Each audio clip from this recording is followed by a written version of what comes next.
Hello, ladies and gentlemen. Welcome back to the Wrestling for Life Network. Welcome to another live stream as we bring you Smackdown on a Feel Good Friday. We got all the action, all the reaction, all the fun stuff here tonight. So get in that chat, blow it up. Let us know what's on your wrestling mind. It's going to be a fun one. SummerSlam tomorrow. Let's go.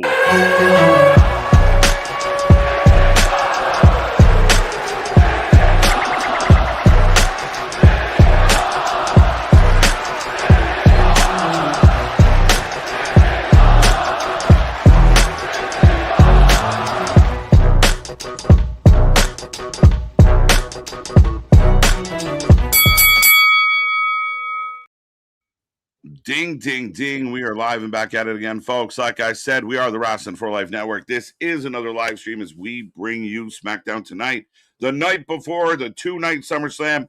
We're looking forward to it. We're going to get into it. It's going to be a good one. Lots to talk about. Blow up this chat. Click all the buttons. We want to see triple digits hanging out with us here tonight. But me and that pretty face got you for the next couple hours as we get into all the wrestling fun. If you don't know who we are, I'm Mr. Every Night, KJ White, the Iron Man of YouTube. That is Big Nick. Ladies and gentlemen, boys and girls, children of all ages, the Wrestling for Life Network proudly brings to you its tag stream champions of the world, the Every Night Delight, KJ White. I am Big Nick. And yes, it's a feel-good Friday. It's the go-home show out there before SummerSlam, as we've got Cody Rhodes and CM Punk. Cody throwing accidental elbows out there at house shows and everything, my guy. Are we going to start to see them actually kind of brawl it out? We've got Nick Aldis and Gunther. Are they going to show us a video package, remind us of who Aldis was, all of that? Yeah, I think so. I'm looking forward to see what they do. A lot of people did not like Raw. I'm sure we're going to talk a lot about certain people and their reactions and such. But Raw wasn't overly felt a little mailed in. But ultimately, here we are the night before. There's some intriguing stuff that could go down. Punk, Cody, how does that look? They're definitely ramping up the tension between the two gentlemen, so they're doing it in a pretty good way. Lots of buzz about the potential of Kevin Owens, Randy Orton, among others. So, I mean, crazy times, a lot of question marks, a lot of babies. That gets like put out there and everything before SummerSlam, the night before, right before that, of Randy Orton and Kevin Owens expected back soon, within a week. Right. Common. I mean, a lot of times when somebody's out, you see it all over the dirt. This could be the one. Oh, it wasn't this one. This could be the one. Oh, it wasn't this one. The next one, like, all right, we get it. But fingers crossed, man. I'm going to lose my mind to get KO back, so that'll be awesome. We'll see where he fits in. We've been wondering where Randy is. How's Drew doing? Did Paxley get called up? Did Lola get called up? Oh, my God. So much to talk about. Well, we haven't even talked about what happened on the other shows last night while we were out here doing our preview and prediction show. Of lots of things happened. Of course, the one time we do a previews and predictions instead of covering some TNAs and everything pops off in the wrestling world. Right. Yeah, we joked about it, folks, because, I mean, we try and cover all the wrestling, but we've had to kind of back off on some of the not wrestling coverage just because the calendar is usually pretty full. We're trying to sprinkle in some life. I mean, when we planned the month out, because we were usually about a month ahead, we had no idea. No, well, I mean, so should we say hi to the people first, or should we tell and explain what was going on and everything with that? Which way do you want to go with this? Let's kill a few more minutes, let the chat build up, and we will say hello to the people, but let's hit something for a few minutes before we get to them. Fair enough. So for those who don't know, Motor City Machine Guns debuted in AEW last night. I believe they might have actually kicked off Collision. How fitting, though, that it is a live Collision in Detroit that's going head-to-head with a live TNA in Philadelphia. I remember Anthony made sure to mention that. For sure. Right. And they sit there and say that they're home, double entendre there. But yeah. Right. Yeah, I mean, ultimately, their run in WWE was what it was. So, arguably, maybe the ball was never picked up to be dropped, but it wasn't what it should have been. I've been saying for a long time, Tony Khan has an opportunity right now to get his hands on some big tag teams and instantly fluff his tag team division, but he's got to book them. If he books them, he's got something magic. He's got something different. But I don't know. I'm hoping he books them. Oh, for sure. I mean, how funny is it that MCMG shows up right as FTR's walked out the back door? Right. Would have loved to Well, see those two have a tag match, or those well, four. Go they're ahead. not. Well, I mean, they're only semi, so who knows? They might like, oh, the division's getting hot. We'll go back. Well, are they semi and semi out? And does this not, though, feel a little bit like this is a shot towards some TNA out here? Because especially you could have had them come out on a Dynamite. We expected them to come out on a Dynamite. But this happens on a Thursday head-to-head live. Yeah. We were live when it happened, and I right away said, why would you not date? Like, if you were going to bring in MCMG, you'd bring him in on Dynamite. And then it was like, ding, all right. They did the Thursday Night Live Collision head-to-head with TNA. So, I mean, and I got no problem. You know how I feel about the little tit for tat. Interesting choice. I see why they did it. And now we'll see what they do. The ball is in Tony's court if he can do something with this tag team and the whole division. I think they do kind of fit there the most. Like outside of going back to TNA, that's where they were going to go. Like they're ready made there for, especially now if say you get the New Day shows up in there. You have the Bucks, if respect to the Bucks. You've got Motor City Machine Guns. You get FTR back in the fold. Cope and Christian. You've got a nice little tag team there. Nice little tag team division. And they do have some of the other guys, like some of the teams out there that we haven't seen a lot of, but you do have like the Ass Boys and the Bang Bang Gang, and you have the Dogs. The Dogs should be something more than what they are. Yeah, the Grizzled Young Vets are out there being MIA. Do you run Shelton and Bobby as a tag team, which they kind of did? But is that the best place for them? Like they got options, and if he books it, the WWE is not doing a good job. So Tony can go back, and if everyone goes back to that first press conference they ever did, the Young Bucks talked about the best tag team wrestling in the world, and it hasn't been that for a couple years. So this is an opportunity to reclaim that mission statement. That's my opinion. Field of Dreams. If you book it, Tony, they will come. If they book it, they will Tony, they will come. So yeah, I mean, very interesting overall. Yeah, but so two other things that AEW's booked recently that also happened. Outside of, we could even talk about TNA's good booking decision with the international title. But yeah, shout out Jason Hotch. I now like it because now it feels Mustafa Ali is going to go towards the world title scene. For sure. And I think I'm always a big fan of, oh shit, we didn't see that coming. I didn't hear many people go, Hotch could win tonight. Like no one expected it. And the way they played it out and the whole thing with Tasha Steele, it was great. Absolutely great. Better than anything I saw on Wednesday. Well, and especially as Tony and I have been here on Thursdays, that seeing this kind of play out when they initially announced that it was going to be him, it got interesting because the Order 4's got a lot of tension going on with it and everything. And we thought there's no way that this is going to be, this is an easy win. Mustafa wins. At least I thought that. And to see it play out to where his family's celebrating with him in the ring, and it became such that feel-good moment, and it was a live moment. It was an unexpected moment. It made TNA feel really special. Yeah, it's actually one of their better bigger moments since they've gone on TV. Like it's one of those ones that a lot of people are passing around. A lot of fellow wrestlers were pumped for Hotch. As they said, literally a good hand, a great hand, call it what you will. Right. So it was a big moment, touching moment, done well. It all fit. It all made sense. You're right. Ali going after the world title will be fun. They're starting to announce matches for Lethal Lockdown, which people are jazzed for. I'm sure all three of us might be here for that one. Probably. Dear Anthony. But, yeah, man, I think I thought TNA put on a much better show. TNA was better than any of the other wrestling shows I had watched this week. So there you go. Fair enough. And that's like maybe one of the first weeks we've ever said that. Well, they've been catching momentum. We've talked about it on Thursdays, how the past couple of shows have been outdoing their live coverage numbers to where they're almost catching Collision now at this point, which how fitting, that's when you have Motor City show up and everything.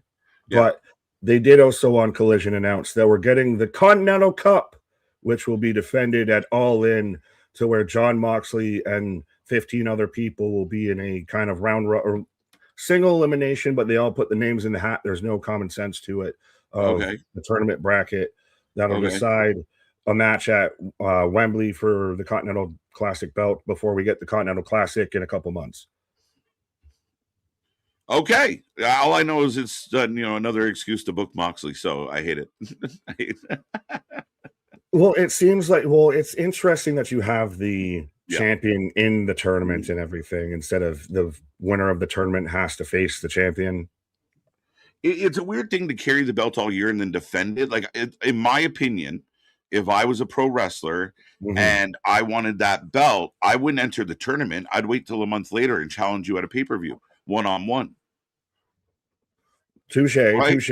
Well, and we're months away from getting the Continental Classic, remember, their version of the G1. Right? So it's interesting. I mean, we'd get a lot of tournaments, arguably too many. Pardon me. We'll see what they do with it. Yeah, but no, Frankie, yes, 100% at this point. Oh, no. Nigel was the first man besides Moxley to throw his name into it. So you can already tell what the final is going to be. Oh, my God. Nigel versus Moxley at Wembley. Somebody take my shoelaces from me on that night, please, just in case. Have 9-1 already dialed in the phone. They're going to do something with Moxley. This is all about Moxley. Well, at least it be this. The fans won't believe me, but Nick, and I know I keep getting yelled at by people. I mean, Moxley's not good, and he's hurting this program. How much he's being utilized, and we're not going to go too deep into it right now. We will get to the chat, but like these shows with like Moxley everywhere are so bad. Pac, I believe in more than I believe in Moxley. Oh, don't worry, we're going to get more Moxley, I feel, after All In, because not only is he probably going to win his belt, but he's also going to probably get involved in the main event. If he's going to put a plastic bag on somebody's head. Oh my God, it's so stupid. It's so bad. And just, all roads lead to Moxley, my guy. It's sad. Fresh produce out there. This man's using produce bags to choke people out. Ridiculous. But anyway, ladies and gentlemen, thank you for being here on a Friday night. Again, go tell your friends. We want to jack up all these streams. We're looking forward to tonight. Feel Good Friday, ready to roll on the night before SummerSlam. We're here tomorrow and Sunday at 5 p.m. The prediction title's on the line. Click the link in the chat. Get your predictions in and go check out all our socials to stay up to date on all the fun stuff. Click the bell as well. But top three, Spaz, Nair, George, Cherokee George, if you will. The top three from last night. Thank you for that. That is your points in the chat. The more you chat, the more points you get. Super chat, super stickers will get you a bonus. So don't forget. But, Nick, you want to kick us off with Zach? National Raspberry Cake Day. Are you a raspberry cake fella? Is there really, do you have a preference in cake? I know we both are fans more of the ice cream cake, but, when it comes to actual, a baked cake, are you particular? Not it's kind of like pizza of, even bad pizza is still pizza. Even bad cake's usually cake. I like, nothing really is off limits. I'll eat a raspberry cake. Let's go. Fair enough. I feel like we have to, saying cake this much, we have to at least yums. Yeah, at least a little bit out there. But Kevin, what up? Ronan, I see you. Your friendly neighborhood. Yeah, have you watched New Day? Have you watched the Spider-Man movie yet? That was so good. That was super good. Okay, so you have actually seen it. I haven't seen it. I know some spoilers, but yeah. Wait, time out. I got my wires crossed here a little bit. On a Feel Good Friday. Oh, you were talking about the New Day video. That was great too. That was 100% fantastic. I don't know. We didn't talk about that too either on Thursday because that came out yesterday. Yeah, the New Day video is outstanding. I thought it was really good. The symbolism of the injured unicorn with the broken horn, unicorn. Just broke. Right, just go, guys, go. It's okay. I thought it was great, artistic, fun. I haven't seen Spider-Man yet. I did see Master of the Universe. It was very fluffy. The best part of that is seeing all your old characters and realizing what stupid names they had in the 80s. There you go. I mean, we're wrestling fans. We're wrestling fans, so we can't really judge. Especially, you want to argue now with stupid names? Now you want to argue stupid names? Frank Montana, right? Yeah, French Montana. Montana. Dennis, I see you. Can, what up? Hey, guys, hope it's good tonight. Tonight should hopefully be better than Monday Night Raw's go-home show. You would hope that show has caught all the flack. It caught tons of flack. Of Quack quack. Yeah, but Mhm. the Danhausen segment out there was people were arguing, is that worse than Listen, Bow Wow? no, I mean, again, the fans nowadays, everything's extreme. Nothing's just like there's no varying levels of shade. Like everything's just like the worst thing ever. Which to you was worse, that segment or Bow Wow? Bow Wow. Now that segment BPO? wasn't that was a mess. I don't think it was a great segment. I give it a bit of a pass because it's stupid and it was supposed to be stupid. I mean, I think for us and everyone who's watched our channel for even a minute has Mm, seen both of us melt down at various times for various things. But we tend to stand on business. If you tune into a podcaster and he's just screaming at the top of his lungs about everything and anything, that is baiting. That is just him, just rage baiting, and it's not genuinely his, how he behaves or how he feels. So do keep that in mind. At least you're getting genuine reaction from some people out there. But if you are absolutely melting down and demanding Danhausen, who's over as fuck, selling all types of merch, should be ripped off TV and never seen again, give your nuts a tug and give your head a shake. What are we doing? well, it's interesting that it came from Minniehausen. Of course, Mini that's the housing one out that there, one said of the it. houses.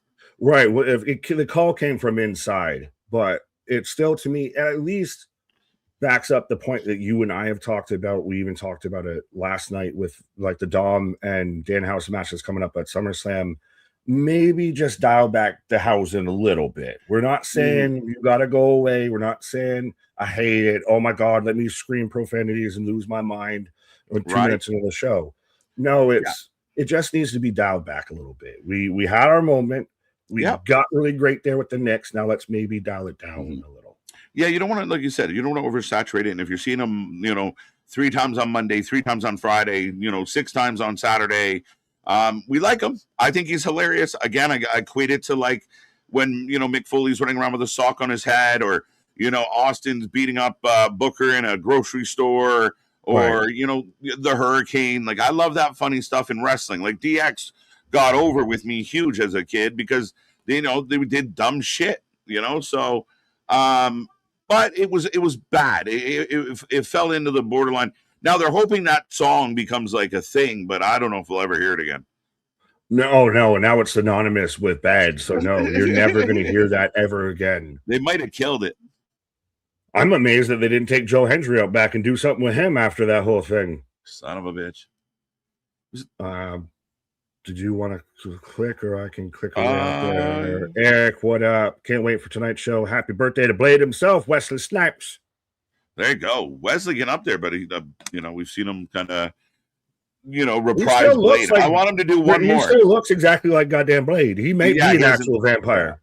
I want him to do one more. I want him to like get his like swan song, his goodbye, like a Blade feature. Remember in Wolverine and Deadpool, he sits there and says, "There ain't ever going to be another Blade." Yeah, there shouldn't be. It just feels wrong. Stormy, what up? Sean Reed, what up? What up, my guy? Ryan Demore, are you related to Scott Demore? Right. What up? Denmore, let's go, let's go. Roll Tide, Guardian, having bronchitis sucks ass. Yeah, I would assume so. Yeah, it's not fun at all, and anything that kind of like messes with your breathing, and I can relate in a big way, sir. But get better. Lots of fluids, lots of rest, lots of Wrestling for Life Network. But yeah, that's one of the least fun things to do. Yeah, Try you not got to. a reason now to just kick your feet up and just chill back with your wrestling buddies out there. Right. 30 minutes. So I got to the 30-minute mark. Welcome, Ronan. So we're there you go. Well, we talked a good bit. It's again, we had everything popped off. We still haven't even talked about so much. Hangman. We haven't talked about ICP. We haven't talked about Consist that in the third. Yeah, I'm so confused about Hangman. You can't gangbang on that moment. They're doing the Rebel moment. I saw Tony Khan even doing the Ice Bucket Challenge. You can't gangbang on that. No, I can't at all. I mean, it's good. It's really endearing. And Tony Khan has always done that kind of stuff really well. We remember what happened. That's I guess before, like with Redemption, the argument about like the Rougeau's out there, and we haven't even talked about his temper. Oh, Rougeau's pissed off. Yes, but see, there's layers to everything. But how Tony will do, Tony's got a bleeding heart with everything out there. Oh, for sure. Doing stuff like that leads to moments like this that are really goddamn cool. Yeah. For all the criticism I have of the show, at times, especially present times. Mm. I think Tony Khan's an awesome guy. I think he's super nice, a little wonky, but if you grew up, in a different planet, you'd feel a little wonky too. But ultimately, no one's ever said he's like a bad dude. Like he's almost too good, and that's why. Thank God he's got deep pockets. But yeah, I mean, it's a touching story. It's heartbreaking. The whole scenario, but again, shining a big light on it, and it's nice to see. And they're doing a whole event that all the proceeds go to that. Yeah. Like they're doing as much as Yeah, they it's can. super So it's cool. really, and Tony's, and now you see why the sickos defend this man to the high hills up there. He's a little like that, the meme picture of like Kevin Hart and the woman's like lap and everything getting held up there. Right. You protect my sweet summer child out there. Right. But Tony is just a genuine nice guy. Doing stuff like this, like he could be completely fine with not doing it. And Yeah. to do it and do it tenfold Yeah. is really something cool to see. Oh yeah, no, a big shout out to him for that. Yeah, he's a dorky dude. Him standing between, Shaggy and Violent J. I mean, it looks so weird. Like they had like brought their accountant out to help sing a song. I won't lie, I did see, and I even shared the meme of somebody said, "So we're just speed running WCW now out here." Okay, but it was still really cool, and to see this is, I guess, what AEW should focus more and pitch more as being a family friendly, a fan friendly show is making stuff involved to where they are. Like they're in Detroit, so you bring out Motor City, you bring out ICP, you do all of this and everything. Yeah, WWE doesn't exactly do that. WWE feels very much like Disney that just rolls through your area. Yeah. No, that's fair. And I mean, I think that's it. It's grassroots. And I think what happened is like when their early success they kept talking and reaching for that next rung on the ladder instead of kind of building that strong foundation and kind of developing what you had. All of a sudden, there's Tony, flying too close to the sun and the glue might be melting a little bit. So, but yeah, his heart's in the right place. And a lot of people have better lives because Tony Khan runs a wrestling company. Right. And well, should we say hi to more people who have made our lives better because they listen to us talk about that wrestling company? We got about 6 minutes. So rapid fire. Jake the OTC. Frank, welcome back. Destin in the house. Cherokee, we got you. One of our top 3. Daryl, good to see you. Guardians back with us. Scott, how you doing, Scotty? Hope you are well. Shout out Scott real quick though. I just saw because he's been sending me some of like the stuff that he's been getting all the meet and greets and everything out there. He's out there at the show at SummerSlam and everything. So shout out Scotty out there. Real quick, yes, dude.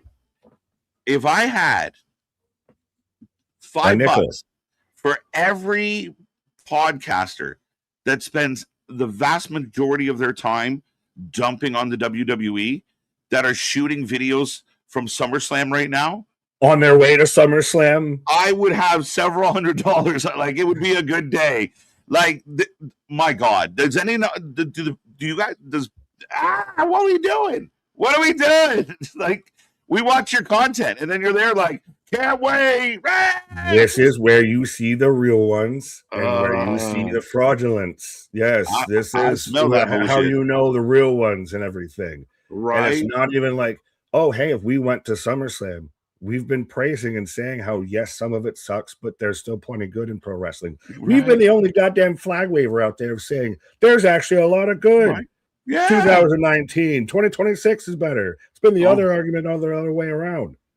Yeah, some people need to turn back the clock and go watch some of those old shows and then really think about that opinion. But regardless, we're getting even less time now, 4.5 minutes. Ryan, we're going with Ryan on this one. Frankie, we got you. More Ryan in the house. Roll Tide, welcome back. Ken, good to see you. Scotty, seeing KO Sunday and meet Tony D. Tell KO I said hi. He's my bro. I love him. Shout out KO. And hopefully he's back soon. It's just going to be a picture of you and Scott. Yeah, that's what it really is. Let's go. Antonio's back with us. AR1 in the house. MDB, the knee pad patrol. I know I clicked on your message, But the Knee Pad Patrol is on the loose on a Friday. If KJ is here for TNA, we getting acknowledged. Let's go. For some reason, on Thursdays, they feel like they're neglected children out there. They don't get clicked on enough. It's just my ADD keeps over. Like, there's times where I'm like, "What did you say?" I was reading the chat. Sorry. What's up? Let's go, Almighty. Welcome back, sir. OG Dale's in the house. Love to see it. ABJ, AB Bot J. Apparently, people are saying, I don't know what's happening. I think it's just because AB is normally very excited, and AB was away for a minute. So, all right, he's just going AB would just be doing kind of AB things. The facts. Uzi Gordon, great name. I think borderline plausible. Guardian, we got you. MDB, as always. Z-Man Scar, it's a pleasure. 2 minutes and 50 seconds. We're rolling. Ronan, yeah. Well, how do you feel about MGK and Fred Durst being the theme for SummerSlam? I didn't even know they had a goddamn theme. I actually randomly, I want to say first of saying hi to Aneferek. I think that's a weird way to say that name, but the closest I could get to it. But saying enough, Eric. Enough, Eric. Shout out. But no, I was thinking earlier today. You've got your regular like WrestleMania theme. Whoa, right. WrestleMania. You've got your Rumble theme. I'm here to Rumble. Whoa. You've got Survivor Series War Games. Right. There's no standalone like a synonymous theme with SummerSlam at all. Is there a memorable SummerSlam theme to you? Or Highway to Hell would be the only one. The best one. 98 and MSG with Taker and Austin. That's the best one. I will admit that one. I'm trying to think if they had like the corny one, like Mania has the Mania song, like, I can't. Anyone out there know if they used to run like a generic, the same SummerSlam theme year in and year out? Because you can have just Linda's music of whoa. Yeah, it might be. MDB, we got you. Anonymous is in the house. Jose Jalapeno, how you doing, buddy? Welcome. Window to the walls. Let's go. How we doing? I think we got it. I think that's most. Folks, don't forget super chat, super stickers. And if we missed, just say hi again. Right. Did you want to read his comment? Podcasters are mostly all losers. Mostly. Like, listen, podcasters just the same as anyone else. I think at the core of all of this, there's genuine people that want to make good content, wanted to inform. Nick and I just kind of wanted to shoot the shit about wrestling, and we were curious if anybody would listen to us. Right. And thankfully, it has turned out that way. Other people are trying to drive for the big bucks and the big moment and the da-da-da. That will be nice for us, and we want to see our numbers and our family grow. But, we didn't come in here. That's not how we approach it every day of like, today, we're going to make all these people. I can't hope to be in a Disney ad today. Right. So it's very much that push. I think like anything else, when anybody can kind of do it, it gets oversaturated. And there's a lot of people that make kind of the good people not look so good. And they are kind of like the ones that other people use as the example of like, look at these podcasters. They're like, we're not. All right. Well, there is also, I think, as I would say a bit newer even to the game. I know we got 4 years under the belt and everything, but it's still a little bit of that to where maybe you get some old guard, like the little short stack with the CGI car and everything that might need to just, your time has come, old man. The future is now, old man. Right. Yeah. And I mean, again, if you're like a casual fan per se, and you stumble upon that guy, you're like, oh, fuck. Yeah, podcasters are idiots. What are we doing? Right. No, we're just having a conversation. There's a lot of good, genuine people out there. There is, but I feel that's the unfortunate thing is I would say that not all of them get the shine that they deserve. Right. As I got I got a black screen. Well, no, that's why we try and have the WFU now of why we try and, rising tide raises all ships. Okay. That's good. I got it forever. Are you anywhere? I had to go back in and out. Pause. Fair enough. I got it together as at least you can sync up with me, folks, and KJ will I place got that US Bank Stadium. There we go. I got the stadium. All right. So Nick and I are going to dial up a little bit. You can do the same at home if you want to be in sync with us. And I don't mean it, where the dishes are, folks. Well, I was going to say, baby, bye, bye, bye. But why does every stadium have to look like a goddamn spaceship? We're at Lambeau. Does it have something it must have something to do with like airflow, or there's got to be a science to it. There's an ultra conspiracy behind it. Right. But I do believe, if school is still in my brain a little bit, but arches are stronger, so I'm sure it has something to do with the structural integrity. That sounds like McDonald's indoctrination. Arches are stronger. Right? Just beautiful landing pads. It's only one fast food. It's McDonald's fast food. As we got Pongs, we got rivals. They've now sponsored the segment of them backstage. Oh, yeah. And Tiffy and Chelsea being friendly. So they take on the baddies tonight. That was unannounced. Yeah, it would have been nice if they announced more than like 2 matches, but when they're out here, you guys are fine, all the idiots who make these dumbass shorts and dumbass reactions. There's a reason there's certain people that relied on not getting their shit copyright striked, and there's a reason that there's a bunch of other people who didn't. You know what killed? Listen, we don't talk much about stuff, but the thing that, for anyone out there, there was a bit of a controversy where streamers were getting strikes for breaking copyright law, and a lot of them melted down. But what ended up happening was, because of their temper tantrum, the WWE backed right off of using them altogether. Now they sprinkle 1 or 2 in, but at the time they were using a lot of them, and everybody kind of got up in arms, not thinking about big picture.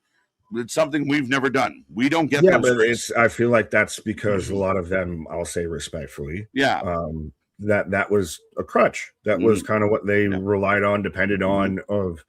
If that copyrighted footage isn't there, you're probably not getting as many clicks. No. And it's funny because I heard Brian Last this week talking about, podcasters and how they just sit and stare, and it's just you hear like background sound. It's Finn Balor opening the show tonight, and they're just like blankly staring, and some of them are eating food, and that to me is what I hate, because that's like the stereotype, the bad stereotype of just a live streamer. And I'd argue that there's a lot of people out there, including us, that are a far cry from that. But that's that. Oh, they're all living the antithesis of what we try to be out here. Like I despise, respectfully, content creators that'll just do that shit and have dinner with you. Like, I'm sorry, I don't think anybody wanted to tune in for a mukbang. You're licking the chicken fingers off. Yeah, I got the beard doesn't help and everything. Right. Mid reaction. Oh my god. Yeah, but no, I'd rather be out here, and like I said, this is you and I having a conversation, the same as we've had these exact conversations off stream, and just the mic's on. And everything. Sometimes we forget the mic's on and we just get rolling. Especially on Friday, Saturday. We got the goddamn big old hangout out here. We're just having a giant thumber party. Right? Thumber. Now I even forgot where we were down with that, the chat. But here, Spaz out there with a super chat, $5.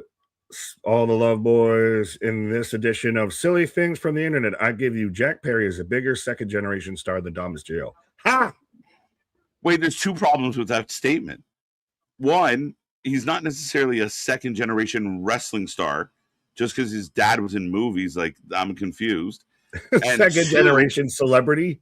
Yeah, and 2, the better part's a big problem because it's not even close. Now, a guy like Jack Perry in a place like WWE being booked like Dom, Jack could get over and work, but he's in AEW. Could you have done something like Dom if you kept Jack Perry as the scapegoat? You had that. They just didn't write it properly, and they made it irrelevant. Like he had to come in and like mess with people and be conniving and like just for no reason. He went back to the Bucks. I actually loved the scapegoat gimmick and everything. It was good. You sat there and blamed out all of this on me, that I had no part of this. So then screw you all. Then he went right back to the Bucks, and it killed everything with it. Right. As we do have Finn Balor in the ring right now, cutting a promo. Good for Finn getting some promo time. Right. Oh as they are building Finn up by the looks of it, Nick. I know nobody cares, but we got Lee Moriarty pure championship match on right now. Shout out Lee Moriarty. Lee, I feel bad. Lee's like the guy that he's like my little. I use him as the example too often. He's your Wendy Chu. He's your Wendy Chu. Bit. I mean, he's good. It's just he's him, and not in the good way, you know. Right. Caught us stray now that he's not anymore. No, I think we actually the whole channel respectfully caught astray. Being honest. Yeah. Just say we're not a fan of the cutting room floor. We'll put it that way. Jason, social media is not worth our time. It's a waste, MDB. That's why I enjoy smoke my cigar and turn off the phone. It's Sami Zayn out here. Oh, Roll Tide. Yes. Wrestling for Life Network above all else. We even got the merch out there. We do. Wrestling for Life over everybody. Sammy getting booed right away. They do not want any of fucking Sammy's shit. I gotta get some shit off my chest. He's one of the best promos. I'm sorry. His heel promo, I put that up with a lot of guys. WWE has done really well with guys like Sammy, with guys like Drew, they are justified heels. Like, you make sense as to why you would be pissed off in this whole situation. Like, if you were looking at it completely from an outsider's perspective, why Sammy's pissed off right now makes complete sense. Yep. Would you like butter on that, sir? Yeah, we do. Let's go. It's a Feel Good Friday. We want all the butter. I think that's what Sammy's got in his hair because it's greasy. I can't believe it's not butter. Yeah. It's maple syrup. That's maple syrup. I mean, that hair looks like it's molasses, but that's a different story. But it does make so. Which out of the 4 potential options would you rather see in chat? You can play along as Sammy. Well. Let me finish. Punk Sammy, Cody Sammy, Punk Finn, or Cody Finn. Oh, I think I want Punk Sammy. Those are your 4 options. I think Punk Sammy fired up like this with a fired up Punk. I think they could go and like to the point where you think they might actually be fighting. They might actually mean all of this. Like there's deep scars here with those two. They've sold us with that a little bit subtly. Yeah. If you go back and rewatch a lot of the matches, and I know we kind of initially popped for it because we caught it, to where they'll start off the matches pawing at each other, even whether it's the initial match that they had in Chicago, to where Sammy instantly just mushed him in the mouth. To whether it's the Saturday Night's Main Event where they got into it in the corner. Like those two cutting promos at each other, they're gonna get into some scar tissue. Yeah, they're gonna get into some shit. And so that's my intrigue there. Cody, I want to kind of Anthony popped me last night with the whole anybody but Cody, and I kind of feel like that. Like Cody can get pulled into something, upper mid and do fine, and still sell T-shirts and still shake the hands and do the TV shows. I just think there's a fire level there between Punk and Sammy that you don't get. I would love Finn to get some love too. But it's tough. Very hyperbolic. I like this stuff from Adrian. It's so glow. Right. That's not grease, that's sweat, Nick. Sammy looks sticky. Looks sticky. Damon saying Finn versus Punk. Anonymous. I want a Justice for Nick shirt made. Justice for Nick. I don't even know what I need justice from, but yeah, justice for me. All right, justice for Nick. Sammy smells like sweat, maple syrup, wet socks, and a hint of salmon. Says and a hint of salmon. I like it.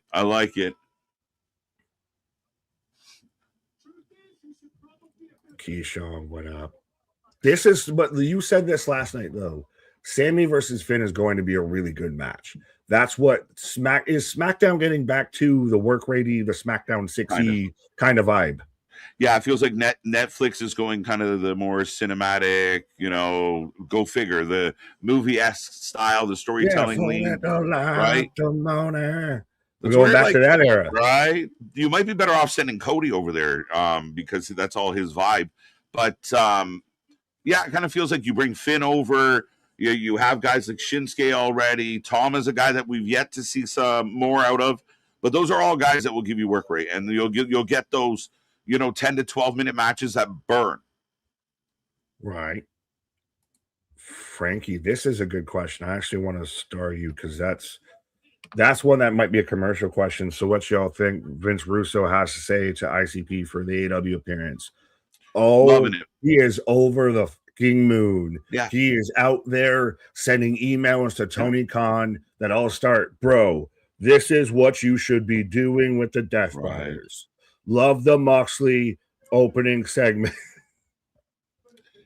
Yeah, and I also like the idea. I can almost hear him being like, bro, like people said we couldn't do it. I start working with this company. Look, they're their guys on national TV, bro. I did it, bro. Yeah, it has nothing to do with the fact that it's ICP in Detroit or anything. But it's just that delusion of accomplishment. JCW respectfully mentioned one time, and I'm a fan of JCW. I watch it before we go on live on Thursdays. Right. I like JCW. Was that mentioned one time? They were out there before the show went live. They were in the crowd. Right. They did the shit on Collision, which was cool. But yeah, Vinny Roo is going to take this to the moon, baby. Right.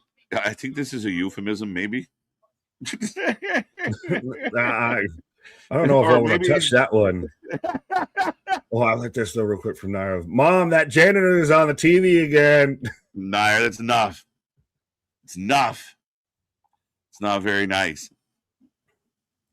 Sammy sucks breaks out from the building as I say that.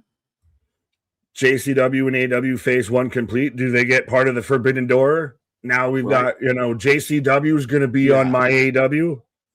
I was so mad when I got off the show on Wednesday. I almost scorched Twitter. Everything that anybody said relatively nice about it, I wanted to blow everybody up and just and then I took a breath and I put my phone down and I went to bed like an adult. But the one where oh, we need more of this. We need the JCW invade. Really? Guys, are you not trying to level up? What, come on. What are we the JCW invasion? Yeah, fuck.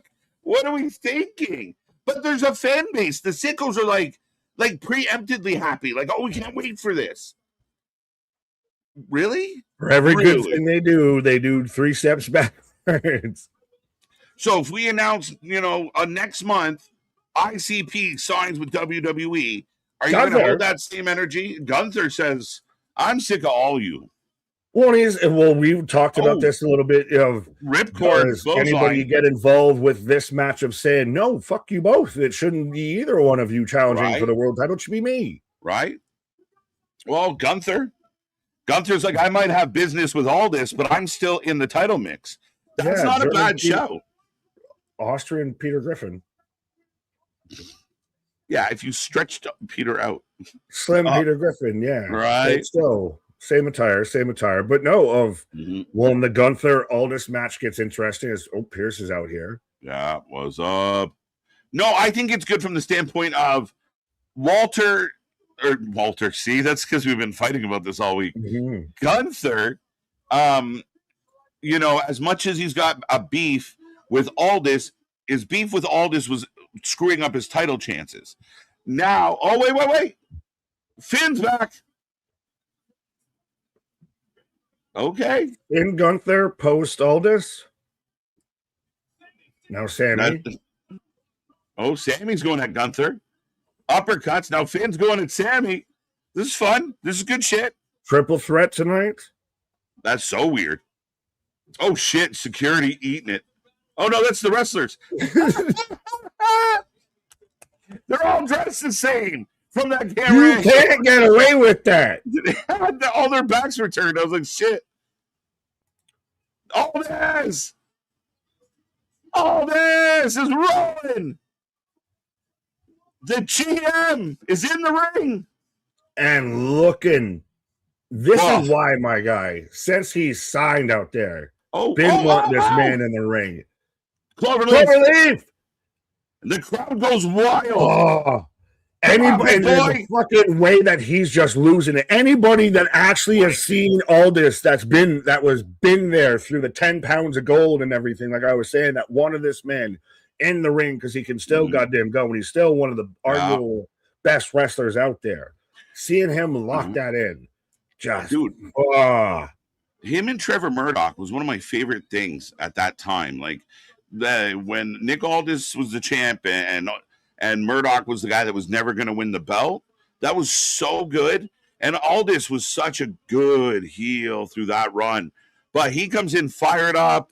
Gunther gets a shot in, but instantly throws him in a cloverleaf and puts everyone on notice. Gunther's not in for an easy night. You have to have a video package, as I get a video package for Club WWE. You have to have something out there that explains who Nick Aldis is to those who don't know, because there's a part of the fan base that's out there that just saw their GM throw Gunther, their former world champion, in a Texas cloverleaf. Right. No, and again, the good news is he looked good. He looked strong. Some type of little more backstory to, why does he look that good and why does he seem so strong? Helps a little. British, because he's British. He's just British. They're built like that. You either get one model or the other model. A lefty cloverleaf. Good shout, Reader. Oh. Magnus is back. Gunther, fam, this is peak. It's good shit. I like that whole segment. Absolutely. Started off really well. So that's the start off to Friday Night Smackdown, the go home show. Not bad. Better so far than Monday? Yeah, because it opens the door. Does Gunther get involved? Especially with the 2-night situation. Does Gunther or somebody get involved in Sammy Finn? Does someone get involved in Aldis Gunther? Like the door's open there. And Gunther's reminding people, like, I might be going to beat this guy up because I don't like him, but my goal is still the world title. It could almost either be a distraction of he's focused not on Aldis, he's focused over there, or it could be setting up once he beats Aldis, that's where he goes. Right. What's up, Grizzly? By the way, I see you out there. Cooper. Gunther. Official with Aldis and Gunther will be match of the night tomorrow. We talked about that, and that was probably the biggest match that we talked the most about. It did. Our previews and predictions of that was really, that's now the main event of this whole show, this whole weekend. Yeah, it took a bit. I think we're excited about it. I mean, I feel like the history, and because maybe we're a little more excited being the marks that we are, and we kind of know Aldis's history, but other people are smart enough to kind of, Google's a thing, YouTube's a thing. So I'm sure some people since sound like a sicko, sound like a sicko. They have an opportunity, since they brought all this out, to learn some stuff. We got a lot of excitement about it. I'm not telling people to go do it. I'm saying they could do it. But they legitimately have everyone popping. Like the minute Aldis hit that cloverleaf, crowd went bananas. So this is good. I like this. That match, Chad Gable Penta, Sammy Finn, I think there's some bangers ready to go. And that's the thing. You see certain people out there that look at, everything that's going on with Aldis and Gunther and think that, it doesn't make sense. So it's not working for me, brother. And the whole crowd pops, loses their mind. It's the one match that everybody's talking about when it comes to SummerSlam. It goes like that match, Hell in a Cell, and then pick your main event, probably. Yeah, I think I want Cody and Punk to be better than I feel about it right now. Does that sound like, I think I feel okay about it. It feels like a petty bitch build. It feels like a petty bitch build. Petty bitch build. They're getting there, and it's like they're slow playing somebody putting their foot down. So we'll see where that goes. Yeah, but they're slow playing it a week before. Like this isn't what you should have been doing a month or so ago. Right. Which granted, things. So are they in a pull apart tonight? They have to at some point. I think that's where they need to go. They need to get physical. End the show with a pull apart. Go off the air with them trying to claw each other's eyes out. Absolutely. What's up, Kane? was trying to find it. I thought we had it on the soundboard of the Get Physical, but I could be wrong. No, sorry, that one is not. That's fine. Trust me, if it's one of those, it's a changing rotation out there. I didn't know if it had gotten its 90 days yet or not. Yes. Damn it, Nick! You're gonna make me pull against Gunther. I think the emotional interview that we saw, that went out with Chris Van Fleet and Aldis, I think swayed everybody. A lot of people kind of came to that like, oh man, let him win. That's so nice. Like he did a good job. He really conveyed the emotion. It's genuine emotion. He truly feels like this is my, whatever I'm doing now is, as far as this capacity, I don't know, but there's a really good chance that this is it. And part of me thought maybe I would never get this one. So he's genuinely emotional about getting back in the ring at one of the biggest shows in the world. He, like everyone else, wanted to be in the WWE. Sorry, Nick. I kept adding sentences. No, you're good. No, because I was just going to look at this. They need to be a tag team. We're best friends. Yeah. I think it's helping Tiffany. Give up that U.S. belt, gal. I think it's helping Tiffany. It's helping both of them, being honest. And now, is that going to lead into, because Tiffany stays U.S. champ, Chelsea eventually turns, I want my belt back? For sure. And that will make it fun. I want Chelsea to win the Money in the Bank. Well, you've also said that she's the first one to win it and then not cash it in. So I don't know if I want to agree with you on that. I could see her being the one, but I would like to see her win it and cash it in a perfect world. But I mean, I could see her being. We've never had a failed female attempt, so Chelsea feels like that person. Like she'd almost volunteer. Here's a great way that I get screwed out of this. She loves that. What are things you and a confident guy at the bar have said? We've never had a failed female attempt. Right. But no, last thing with what you were saying with all this, of if that's his one shot, if that's his one match in the WWE, if he goes back to being a GM, we don't know, then I think he's going to swing for the motherfucking fences. Yeah, absolutely. And again, I think there is a genuine nerve. Like, am I going to slip and fall and land on my face? Am I going to pull a hammy? Like, there are all those anxieties when you're live for the first time in all these years. I think he's going to kill it. I think he's a pro. We know his work. It's old school. It's laid in heavy. I can't wait. I think it's one of the most hyped matches, one of the matches we've talked about the most going into the weekend. Gunther is the perfect guy to have a match with Aldis stylistically. Outside of a Cody, because we've seen that before. Yep. I would say Gunther's probably the next one up. Maybe Ilya would be third option. Well, all this comes with the size as well. So yes, Gunther's going to hit him with some chops, but Aldis going to hit him with some good chops back. He's a big man. So the high impact is going to be a thing in this one, and I can't wait for it. Right, as we've got high impact yums out here. Running wild. Chelsea and Tiffany taking on. Are they just the B team, the baddies? They look like mint lemonade. They look like mint lemonade out here.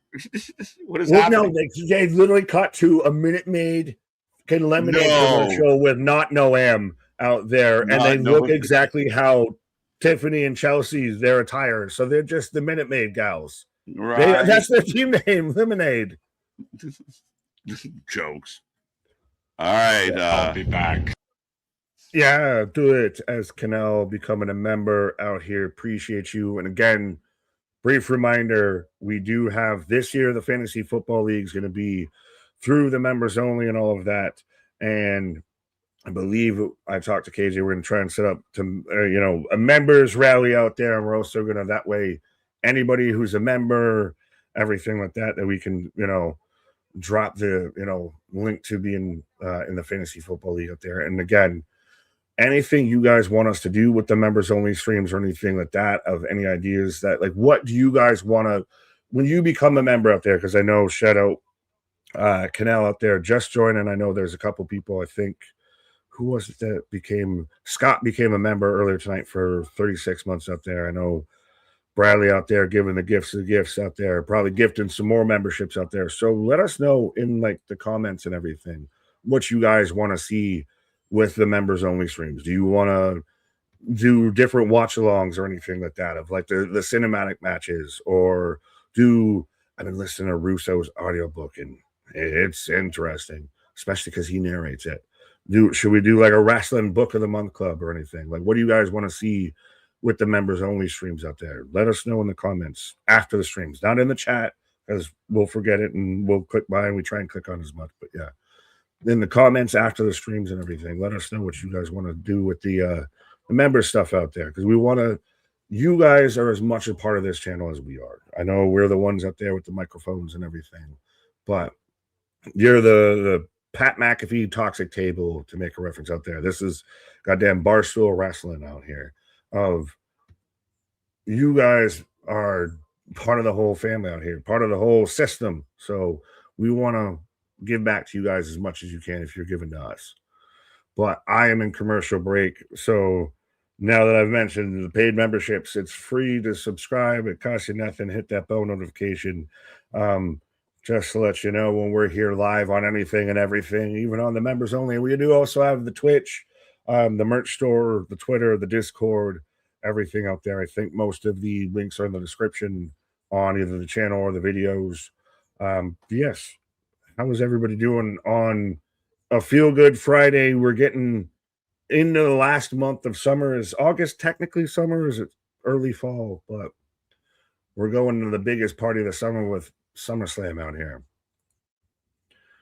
OG Dale, what up? Tay, what up? Sup, Jensen? Chat, hope all is well. Shout out. Grizzly, just did my predictions for the SummerSlam. Facts, that too as well. Of yes, the predictions title is on the line. Again, the prediction link, I think, probably might be already started. If it's not, it's already been dropped in the chat and everything as well out there. It's also in the Discord. It's out there on the social medias. Yes, there you go. There's the links. Click the links. All the links out there. Fill out the forms, and also especially because it's SummerSlam and everything. It's the biggest party out there. So what's a party without some, take home, some goodie bags out there. So definitely going to be giving away some merch and surprises and everything. So make sure you, A, spread the good gospel of wrestling out there, and B, fill out your predictions out there. Become the new predictions champion. You can hold it for maybe about half a month or so, because then we got 3 shows with the end of the month of August of All In, Heat Wave, and Worlds Collide. But Tiffany and me, I'm going out right now. Oh, Alabama Slam from Tiffany out there. Adrian, what up? Spaz, I see you. Now, our August to October is called Indian Summer. Fair enough. I can see that. Yeah. August is in that like halfway spot. So then like May, I don't think counts towards summer. That's definitely spring. So was summer just June and July? Hashtag early fall, we'll see. Tiffany with a swanton on me. Let me know who you got for this match, folks. Whether you got I guess Team Lemonade, Team Minute Maid out here. The Summer Sandy is taking on the baddies out here, as that was a rough code breaker-ish thing on the outside. It's a cruel, cruel summer. It's a cruel, cruel world. Swanton Bomb, 2 count, Ronan. I guess it turns an orangish, brownish hue, I guess. Well, that's what, trust me. I live in New England with the fucking leaf peepers out here. Once you start to see any bit of that folly color, it begins. Summer is Memorial Day to Labor Day. You're not supposed to wear white after Labor Day. Fair enough. I actually didn't know that. Poor uneducated American out here, I guess. Oh, super kick on a Chelsea as she was going for the unprettier.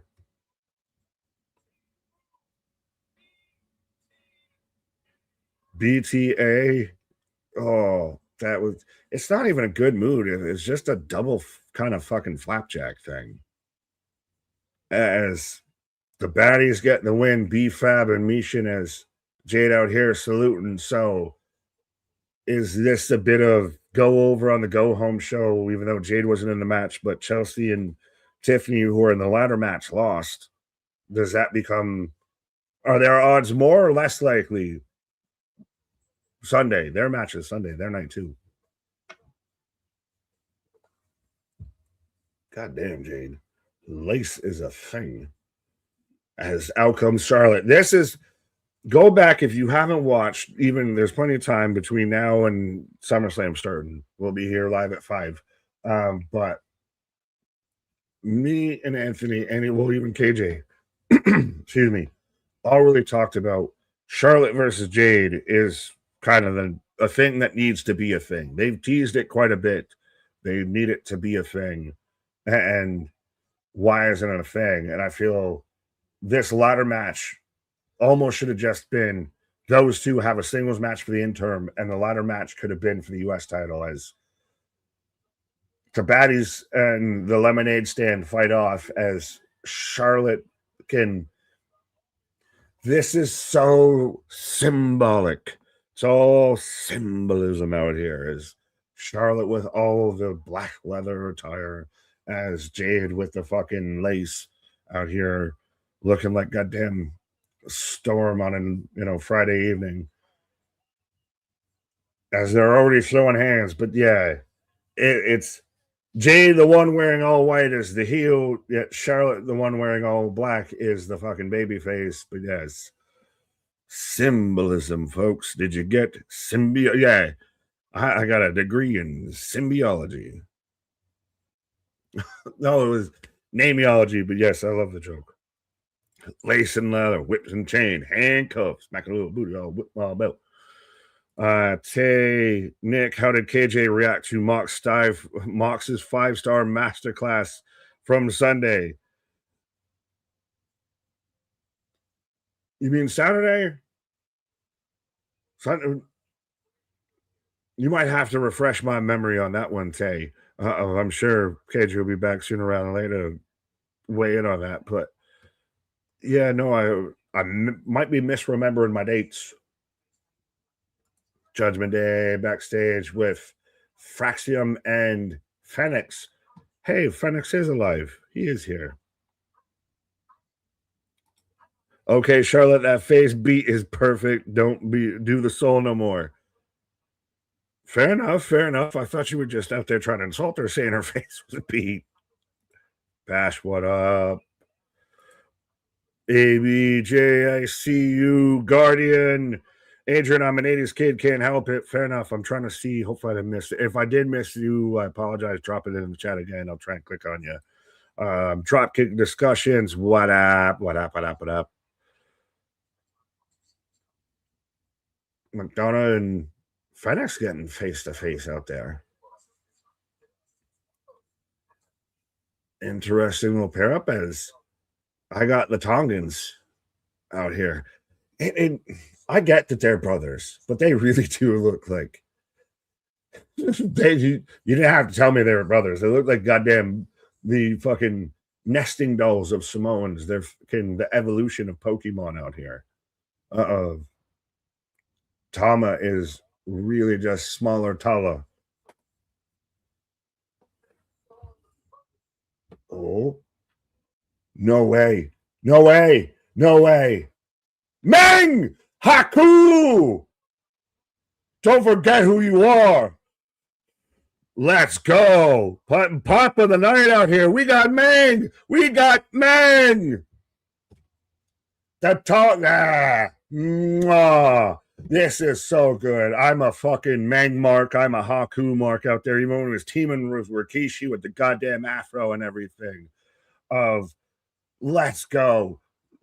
Historically known badass. And now we're getting the Polynesian principalities out here. We're getting to a legit tribal war. If we're getting the Tongans, the Samoans, the Anawahis, the Hakus, the Mengs out here, all we're missing is a Rikishi, and I think we've got the fucking set. But let's go. That's a hell of a fucking... As soon as I heard the cane, the Master Roshi-ass cane, Haku, again, known by, like, still to this day, Probably one of the hardest members on the roster currently. Pause on all of that. But yes, manager. Oh, absolutely. I would love to see him as a regular manager, performer, what have you. Because did he just become MVP and the Tongans just became the Hurt Syndicate? Is that what we just did? I feel like that's kind of what we just did a little bit. I mean, I get it's all family, so maybe there's that aspect to it, but it is similar. Could you imagine that as a fucking crossover match? God damn it! Give me MVP versus Haku still today in the year of our Lord 2026, and I'm fine with it. As our truth out here going full cheesehead, and I say that respectfully, as we're getting title for title weapon time taking on the Viking Raiders out here as we go to commercial, which I think this tag match I thought was supposed to happen like weeks ago. But yes, we got Mang, we got Haku, we got the head Tongan. We got the guy literally known for popping out eyeballs and words of warning, do not F with Haku. You have been warned. Absolutely, Ronan. Almighty. Yeah, all the cheese heads. Head cheese. Shout out Steve Blackman. The Tongan business. Yeah, tell me what I'm telling. Am I wrong in making that comparable? I mean, same but different. Same but different. And hey, Tony, if you're not going to use them, I guess there's the whole conversation, because from the source of Trust Me, Bro, of that WWE's thrown off by how they're using Persephone and just waiting for her to get on the free agent market. I know MVP's kind of burned every possible bridge there is to make with Triple H, but could you see WWE saying, hey, Tony, we'll take him if you ain't going to use him. So we'll buy him out, whatever how they need to do. You give me the Hurt Syndicate versus the Tongans out there. There we go. Now, can we call them God? Because there's no Loa. How bad is that though? Of like they bring in Haku after they cut his middle son. Yeah, awkward. Tongan bloodline loading. Yeah, well, could they do any sort of like a war or anything like that? Could there be an issue, a tension between it and everything? And it kind of pulls it that way. It's going to be interesting now that it's not the MFTs, which was rolled into the bloodline. Now they're very much playing into this is our family. This is who we are. Canal, absolutely. We are definitely getting Zilla. That's a good shout now. Now, where does Zilla go? Now he's got a whole new option if he's out there. You put Zilla with Meng, and you've got Solo doing solo things, and then Roman's insulated with Jacob and all of that. Gets real interesting. Starting to look like a fucking Samoan arms race out here. But I'm in commercial break right now. Bradley, everybody run for their lives. It's Haku. Yeah. Be honest out there. Who else really popped for that has grown up and seen that man, even when he was King Haku and all of that? Guy's been around pro wrestling for the longest time and is known as just a badass. Nick's Samoan name is Rongatoa. Rongatoa. Krakatoa. Rongatonga.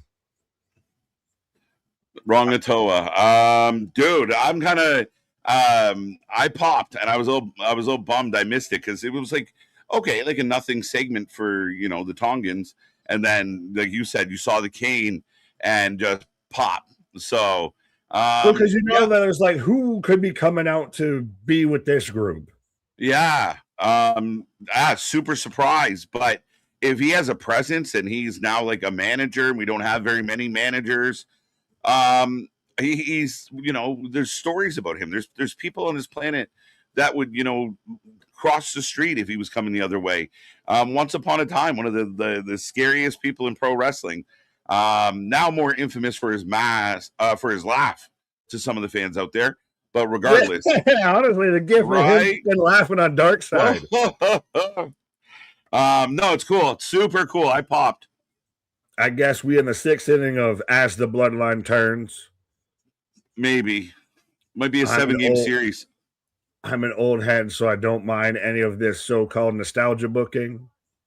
Yeah, I'm okay with it. And I mean, if you're a company, if you support a company that's signing a lot of older, not from your company talent, you can't be mad at this company for signing older, their own talent, you know? Right. Well, Almighty Pop out here. Nick, I was born in 98. Damn, I got a decade on you.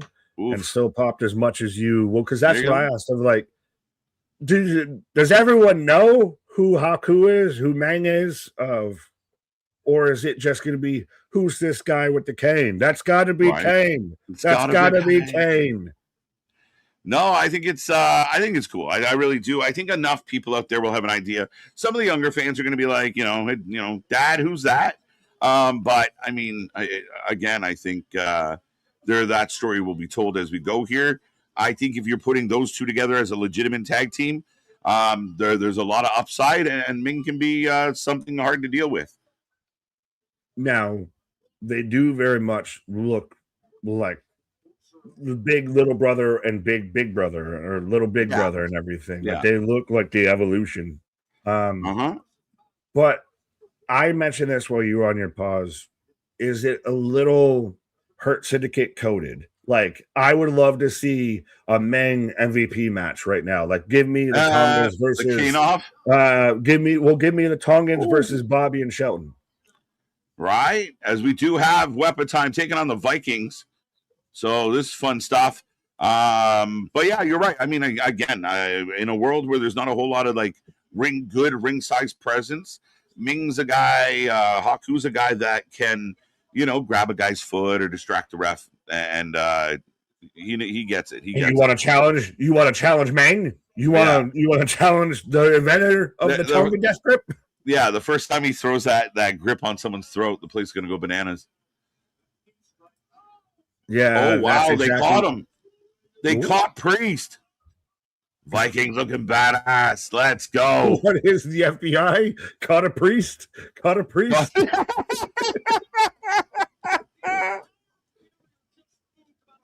My brain went there. Sorry, not sorry.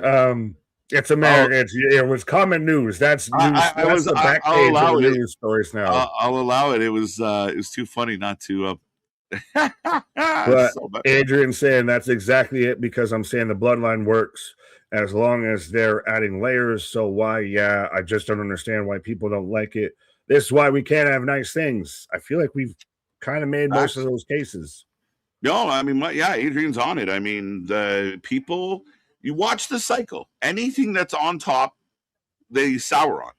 The same people will sour anything. Whatever's at the top is terrible. If it's Roman, I love you till you make it. I love you till you make it. Yeah. Jey Uso, dude, we sat here live for months. Oh, he never gets his chance. Hashtag justice for Jey.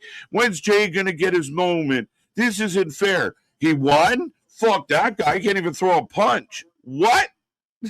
What?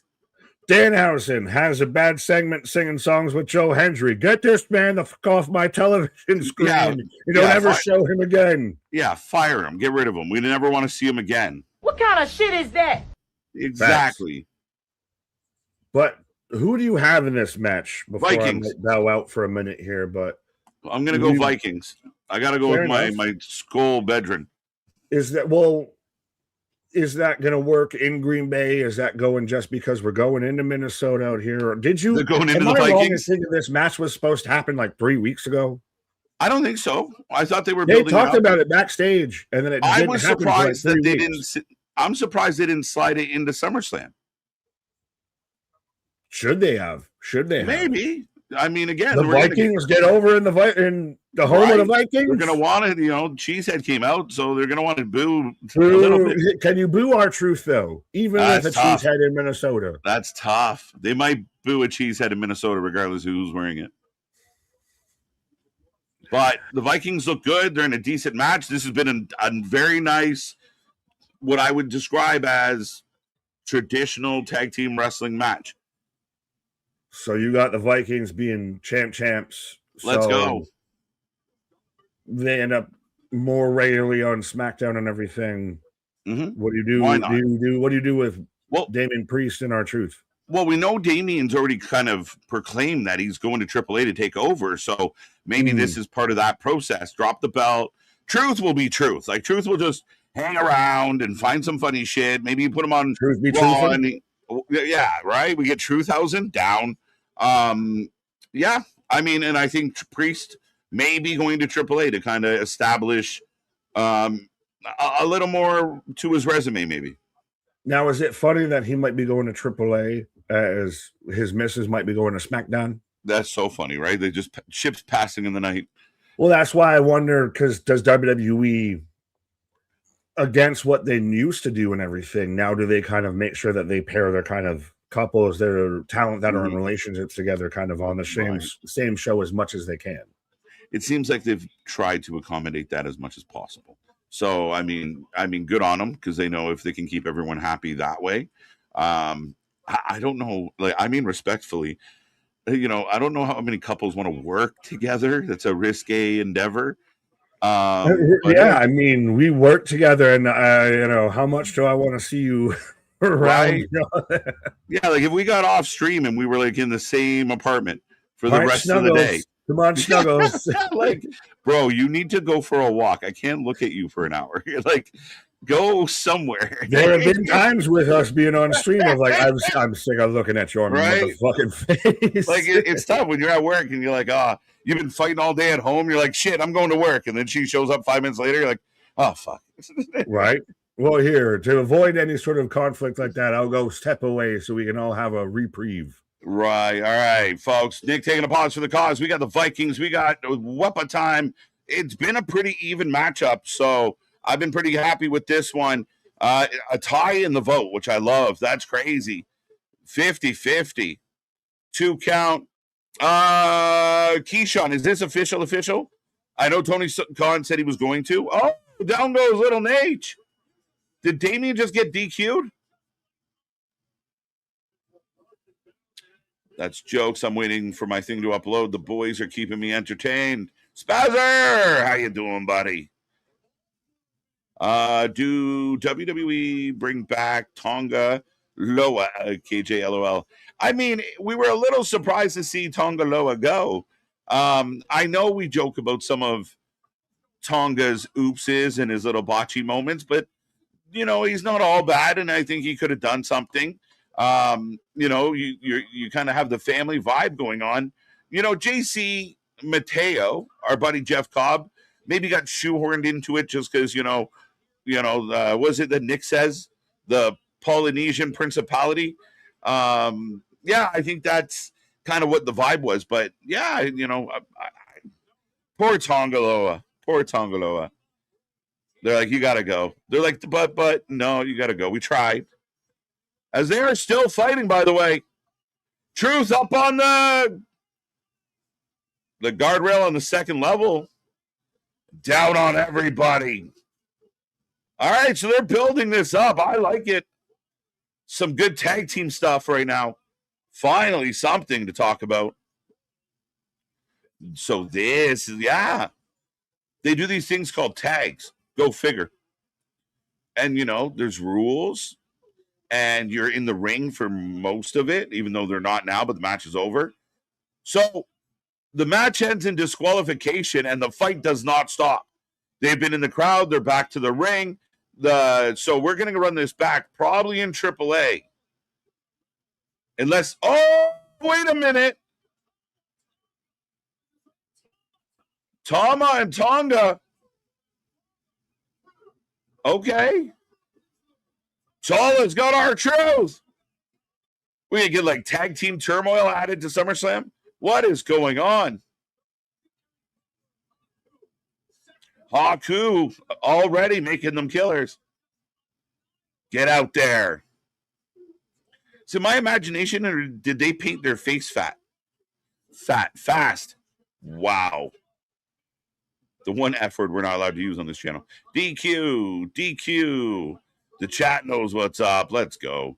Keith Sweat, no Keith Sweat. I don't want Sammy Guevara, but if Take Mello comes with him, I'll be okay. It's a sacrifice we can make. I do think there's some interesting potential with Sammy as like a cruiserweight guy, a mid card guy, but I it's very interesting. There's mixed reports about where Sammy stands, but Haku stands in the middle. This is a different vibe right out of the way, right out of the gate with these guys. They feel different. I'm in. This works. Let's go. He's sick of their shit. You're making me look bad, kids. There's a kick in the ass from Pops.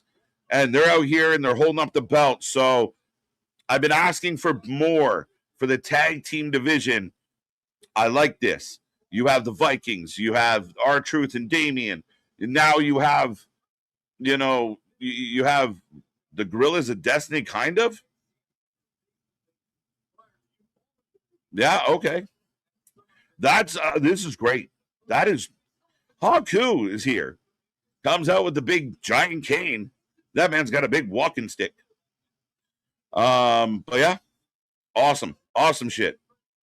They're going into the crowd. Yes, it did. As we go back. Oh wow, we're getting live show footage from the elbow heard around the world. 5 minutes 47 seconds. Okay. We were sad to see Tonga Goa. KJ, my super got stuck in the Phantom Zone. We can't let that happen, my guy.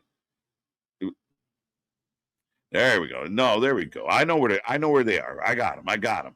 Spazzer, we appreciate 10 bones in the bucket. We're in the back with CM Punk. Petty Party TK left the MCMG boys till Thursday to F with TNA again, for sure. Then they bring out the ICP because they are wannabe WWE and a wannabe WCW. SummerSlam preview tonight. KJ, once KJ and Nick are done. Thank you so much for everything, Spazzer. We appreciate you. I know it's petty. I'm not mad about it. Could they put them on Wednesday and made Wednesday's show better? Sure. Are you doing a live show on Thursday and you bringing in former guys from from the place that you're running competition against? Yeah, I'm okay with. I like petty. I when WWE does it, I tell people don't get so mad. When the counter booking bullshit, it's the same thing. I want the war. I want the war. We need some grenades. We need some Molotov cocktails up in this bitch to get this war heated up.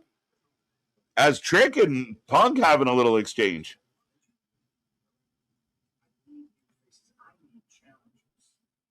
Oh, I need new faces. I need challengers.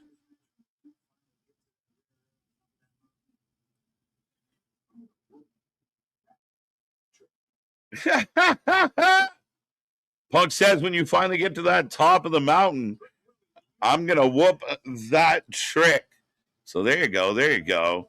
Yeah, hashtag Tonga Goa. Oof. Tongas, what's up? How's it going, Clay Lewis? Adrian, triple threat tag team match added to SummerSlam. LOL. Kidding. Knowing them, it will be like next week. Right? Next Friday, triple threat tag match. But I'm instantly more interested in Palma and Tala. I'm instantly more interested in this little upper echelon of the tag team division right now on SmackDown. I think R-Truth and Damian are good tag team champions. There's nothing wrong. Like I was funny because I was watching like a big moments kind of countdown thing, and you look back when Mick Foley and The Rock were tag team champions, and I feel like nowadays if two guys of that stature were tag team champions, the modern day fan, can you believe they're making them do mid card bullshit?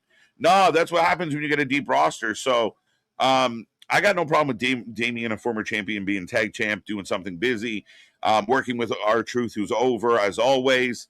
Vikings look good. The Vikings have been shit for so long, and a couple times we thought they were done or gone. and now they're getting booked well in AAA. They're the champs. They're getting booked well here. It wasn't a shit match. Leads to a brawl. Now we'll see where we get the rematch.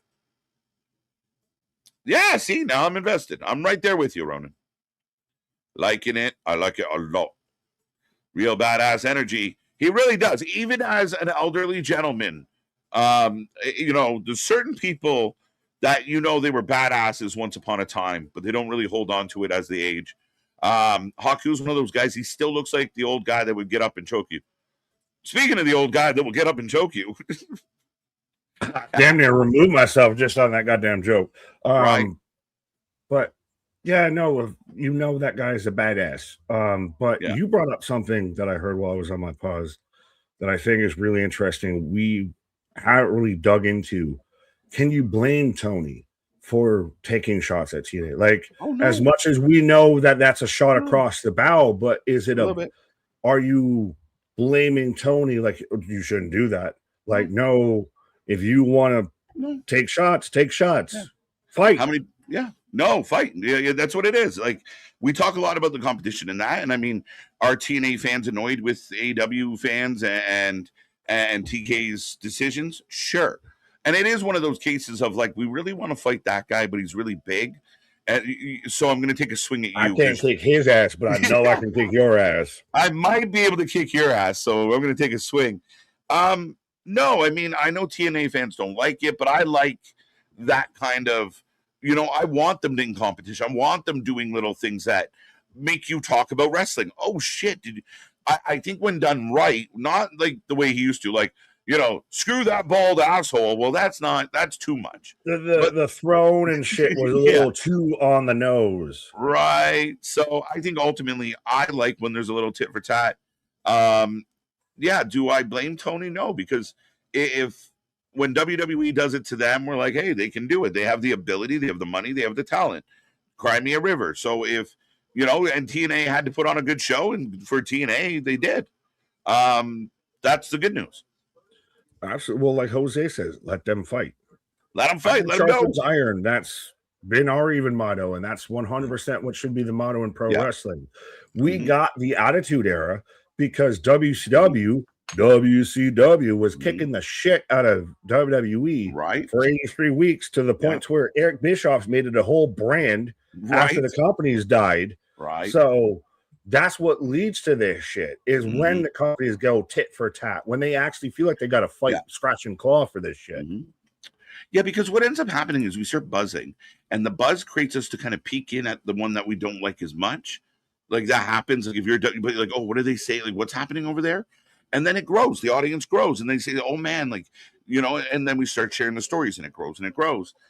Here's your Nick Aldis package. Yes. Please show now. They're getting the TNA footage. We said they could get the TNA footage. Did they get any NWA footage? Right there. They got some NWA. Yeah. Cody Rhodes and Nick Aldis, right? So this is Jeff Hardy, Nick Aldis. So they're touching on the name value. RVD. They needed this. Kurt AJ Angle. Styles, Kurt Angle.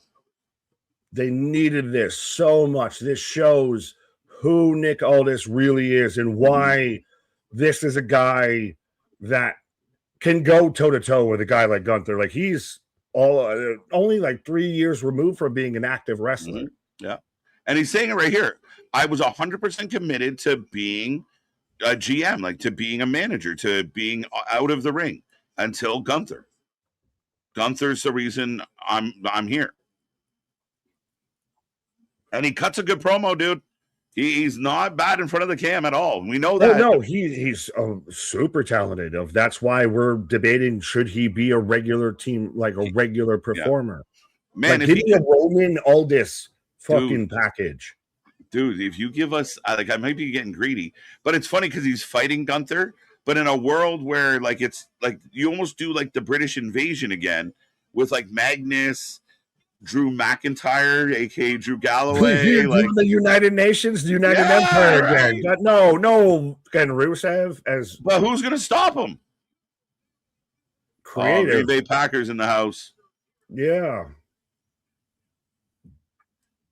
All them kids he've been packing for sure. Pause.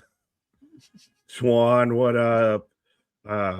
Boston out there. I don't think he's not spamming when he's just excited. He's just naming things. I mean, it's okay. Fully spam. It's debatable as trick on the platform. Right.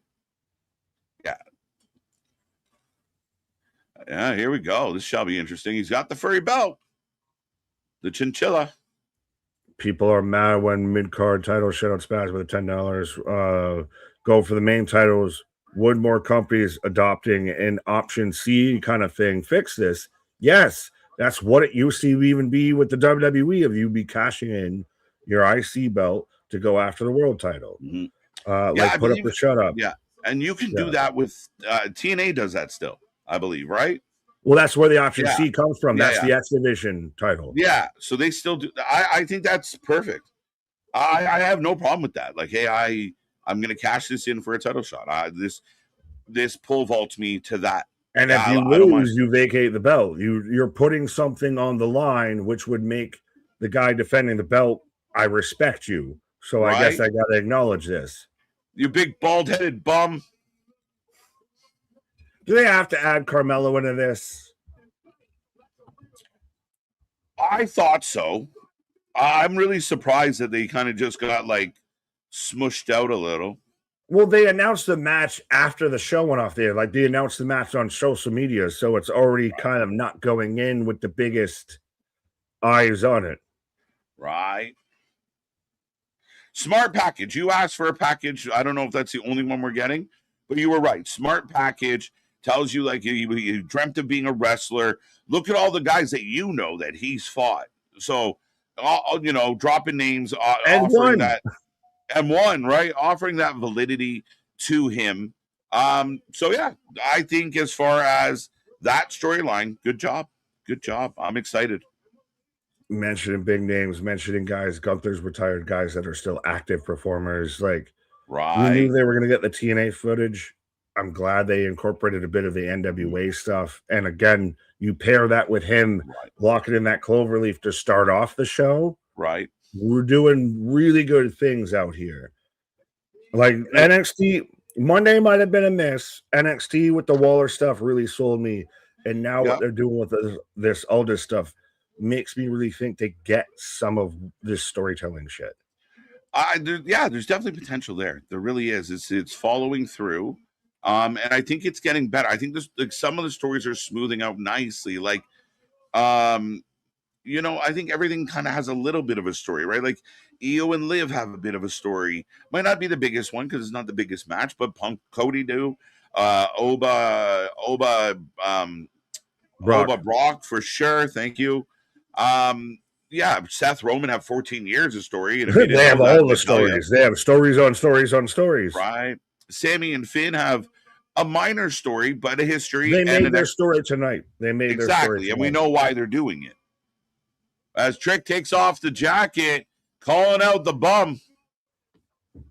I'll slap you to Minnesota. I think you got slapped into Minnesota out there.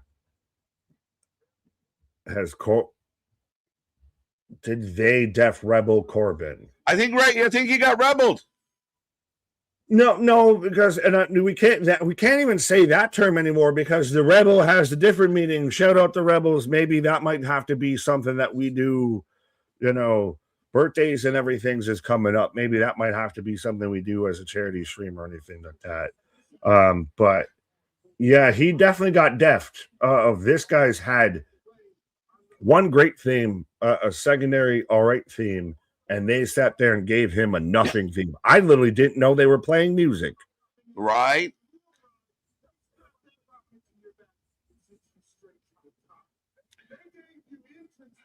He looks very comfortable with the mic. He looks very comfortable in his shoes right now. Baron Corbin is actually good. Like there's the shit he does on Instagram where he's like, I'm gonna have this fucking aged whiskey and smoke a cigar and have some goddamn steak. That's the asshole I believe Baron Corbin is. Yes. They strapped the rocket to you. They gave you everything. The fucking Def Rebel song. That's not a guy I really want to get behind.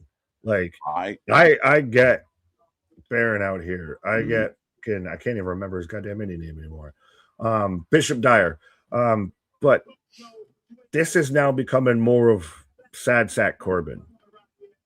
You think that's where they're heading with this? Like you're feeling sad No, sacks I want already? them to be, but I'm saying they're not presenting him as the best that they could. They're not giving him the best of sign and everything. Yes, I know he's in a title match, but they fucking neutered him with the goddamn music and everything. Oh, in that way. Yeah, okay. I mean, I get it. Yeah, I don't really love that, they could have just went back to his old music. That was really good. Other than that, I mean, he shows up, beats everyone up, and now he's in this. So from that standpoint, I think we're doing okay. Like, I don't Should think he he's be having the back and forth promo with Trick, or should he just be the guy that shows up and kicks ass? Because Trick's the guy that's going to probably beat you in a promo. Yeah, I think you got to cut it, and I think he's a good promo. So yeah, you got to give him the time to, let people know he can grab that mic and go. As Trick's trying to challenge him in, and he says, I'll see you on Sunday. Well, there's a question that you clicked on for you. Fast Eddie's is awesome, man. I wish there was more Fast Eddie's. It's I don't know if it is what it once was, but there's a couple of Fast Eddie spots we'd hit really quick time. It's like an In-N-Out burger. Oh, I was gonna say I don't know what Fast Eddie's is. I don't know if that's a band, a chain, what? It's like your old greasy spoon burger joint, good fries, but they're fast. They get you in and out is the point, right? So, well, it's in the name. It's in the name. You better be. One time we got we were late, and it was because of Fast Eddie's. We're like, you can't do that. That's his cousin, Slow Trevor. Yeah, what is happening, bro? But yeah, no, they're not bad. They're good. Once in a while, it's a nice little treat. There you go. Go Packers. Dale, you're a Packers fan? Whoop that Trick. So Trick's winning then, right? Not necessarily. I picked Corbin. I did too, but this very much again solidified Trick is the star compared to Corbin coming back. Like, what do you mean? He got dog walked in this goddamn promo. Really? Dog walked? Were you excited really by anything with Corbin out there? If they put he did every fucking stereotypical generic ass heel insert column A, column B promo that's ever been done. Not cutting into anything that was actually felt genuine, felt like there's a reason why this match needed to be a fucking thing here. Okay. I mean, I thought he was fine. I didn't think anyone did anything overly epic. I don't think the segment itself was overly epic. I don't feel I'm not saying it was epic, but I don't feel like Corbin got dunked on. Lost. I think the babyface did babyface things. I think the heel did heel things. Yeah, Trick might got the better of the exchange, which maybe means Corbin's winning on the weekend. As he should, he's standing tall in that ring right now. Yeah, Corbin did what he was supposed to do. Dude, say some insults. Again, it wasn't good or bad, really, but I don't think anyone poor Corbin just got, get off TV, never come back. Well, no, listen, that's the extreme example out there. I think we're both of a higher stature to get to that level. Right. Now we get the Brock and Oba package. Yeah. The Continental Cup, I think we talked about that. Where it's going to end up Nigel versus Moxley. So wait, the Continental Cup and the Continental Classic aren't the same thing? No. That's why I said we're going to get the Continental Cup now, and then in 2 months' time, probably around September, October, as usual, we're going to get the Continental Classic. That went their G1. That went completely over my head. I thought they were just substituting a word. Same thing. You would fucking think that. There's no. Why would you you don't have the creative wherewithal to at least give it a name? Help me. None of it.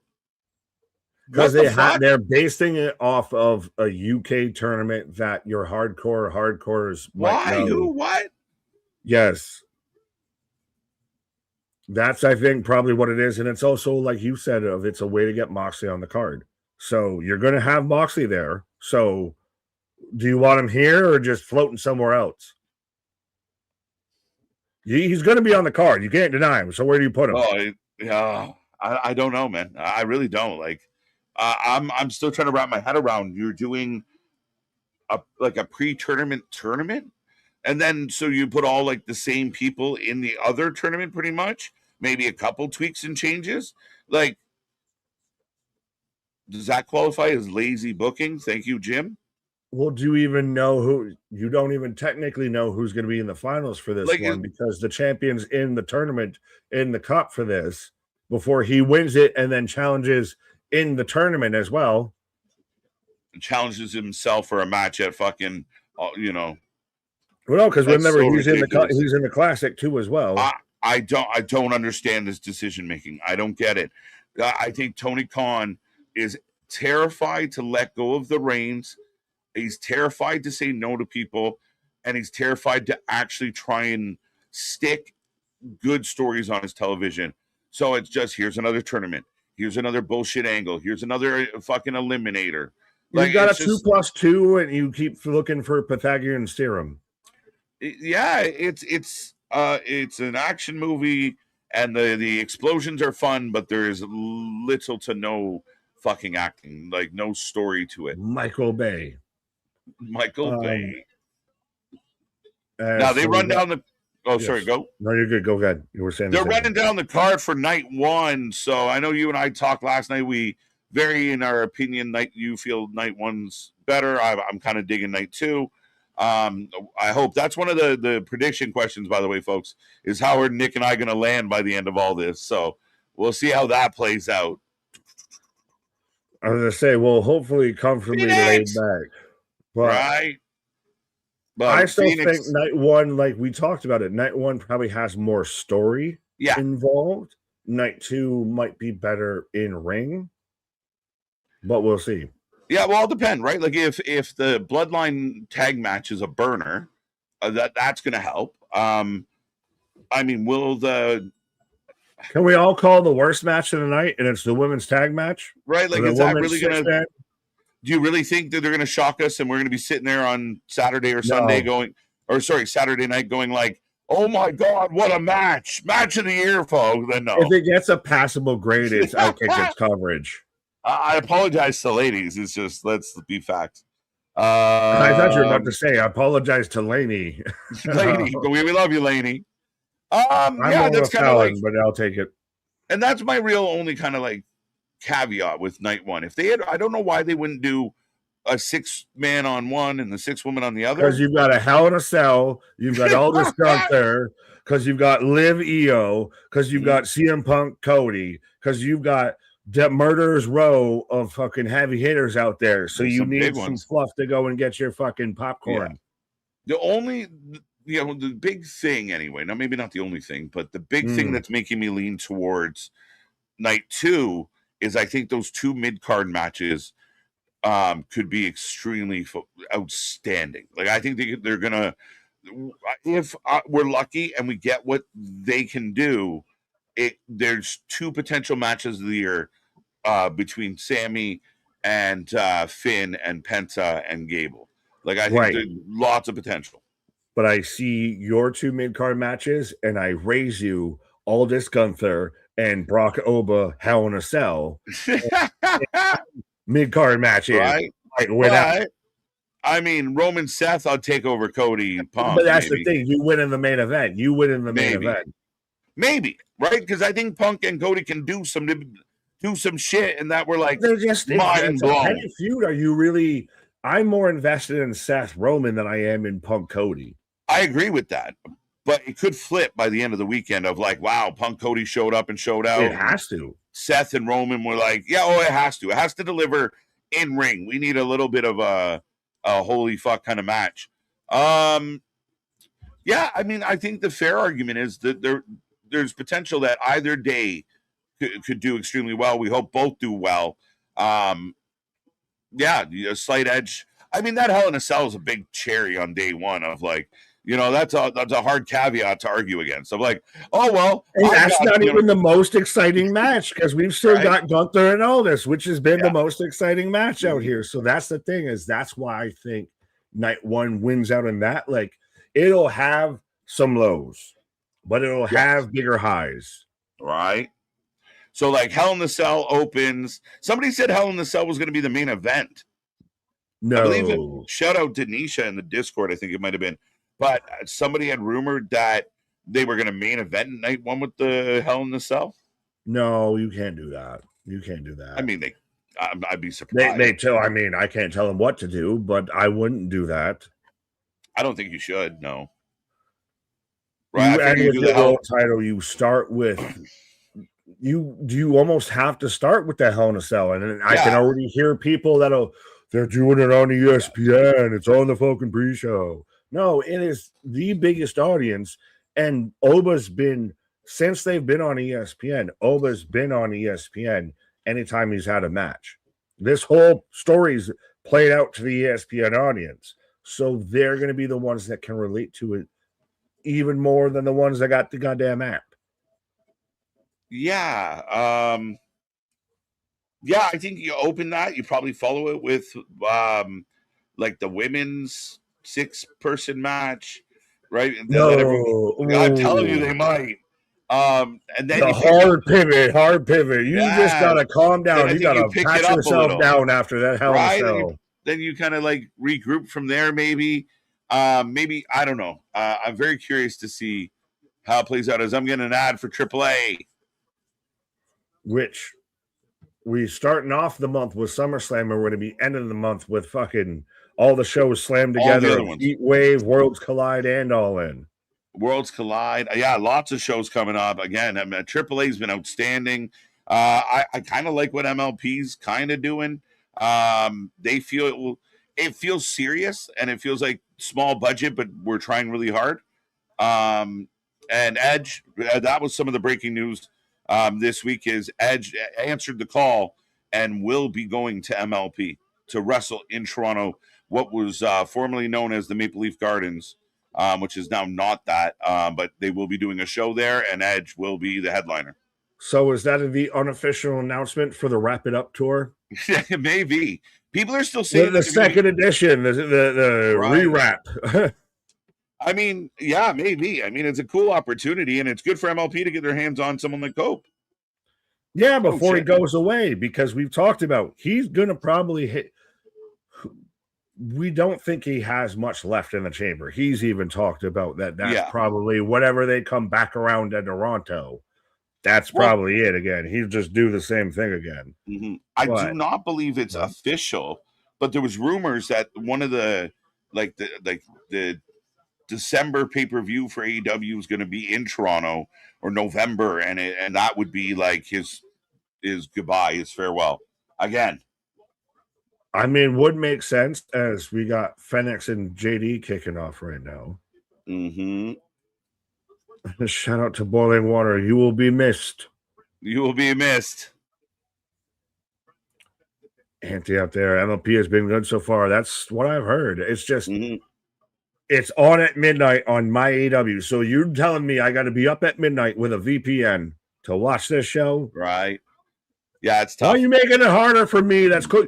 People in Canada, how are you able to access this show? So it's actually on one of the channels here. So we get Amazing Race Canada, then we get Dynamite, then we get an episode of Sports Center, I believe, and then we get MLP, like all like in succession, and then they play a replay of Dynamite. So if you want to stay up all night, just for what if you I mean God.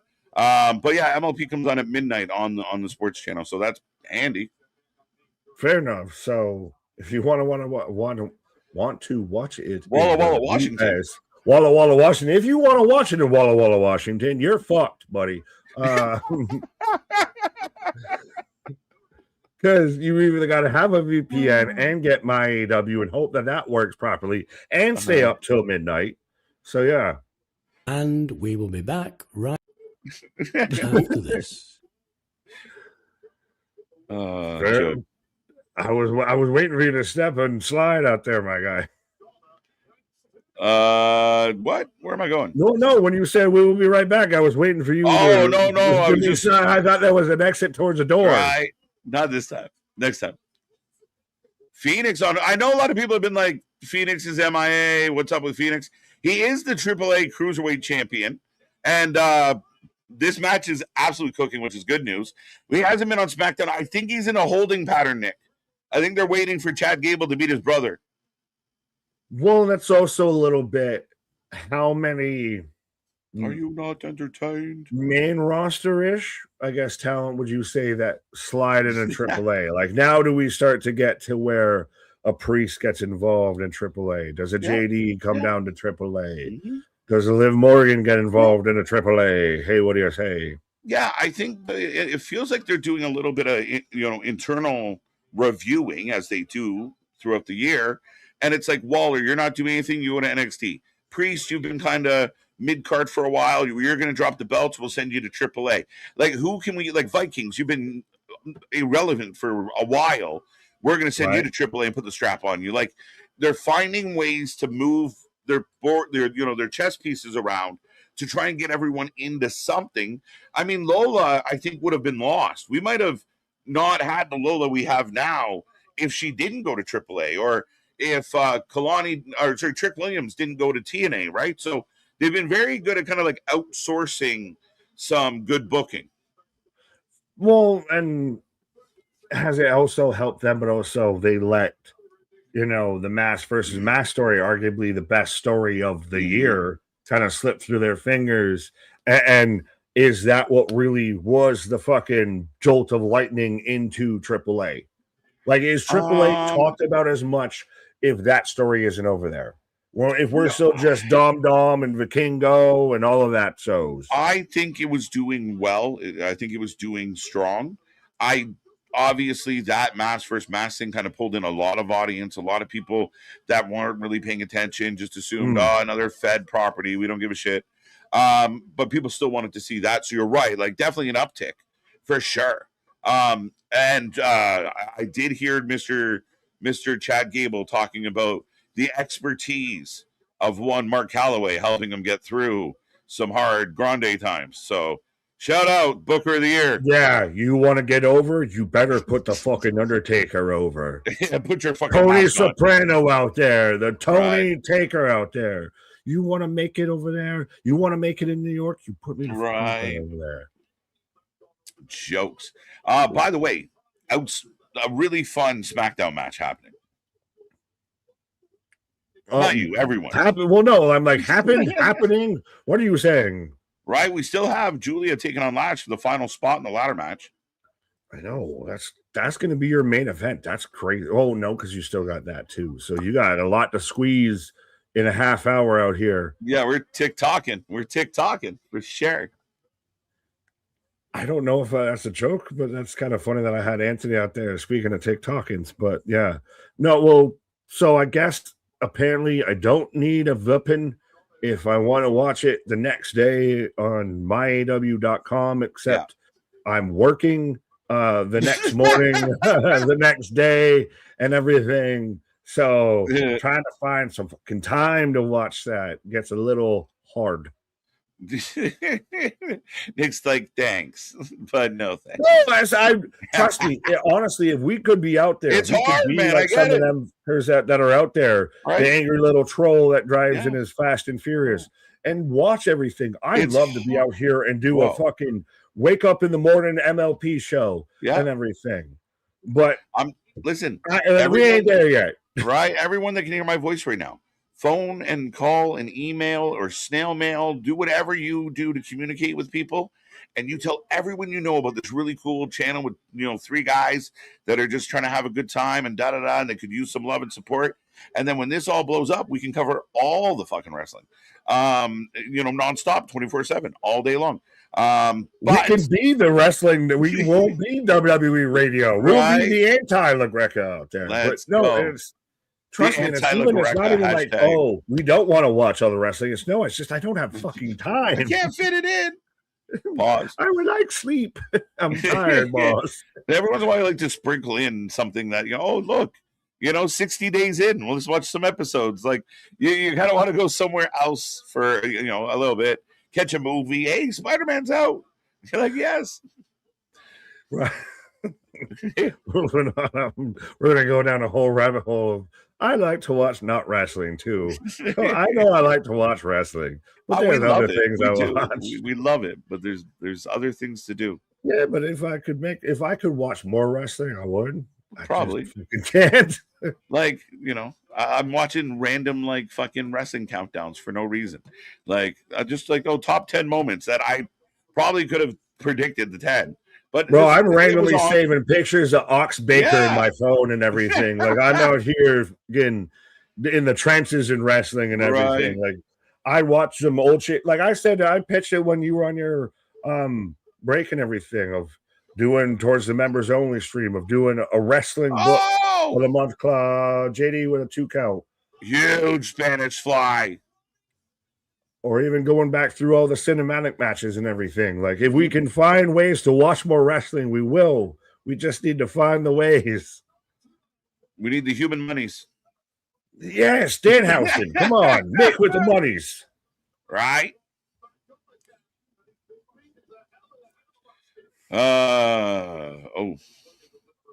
What?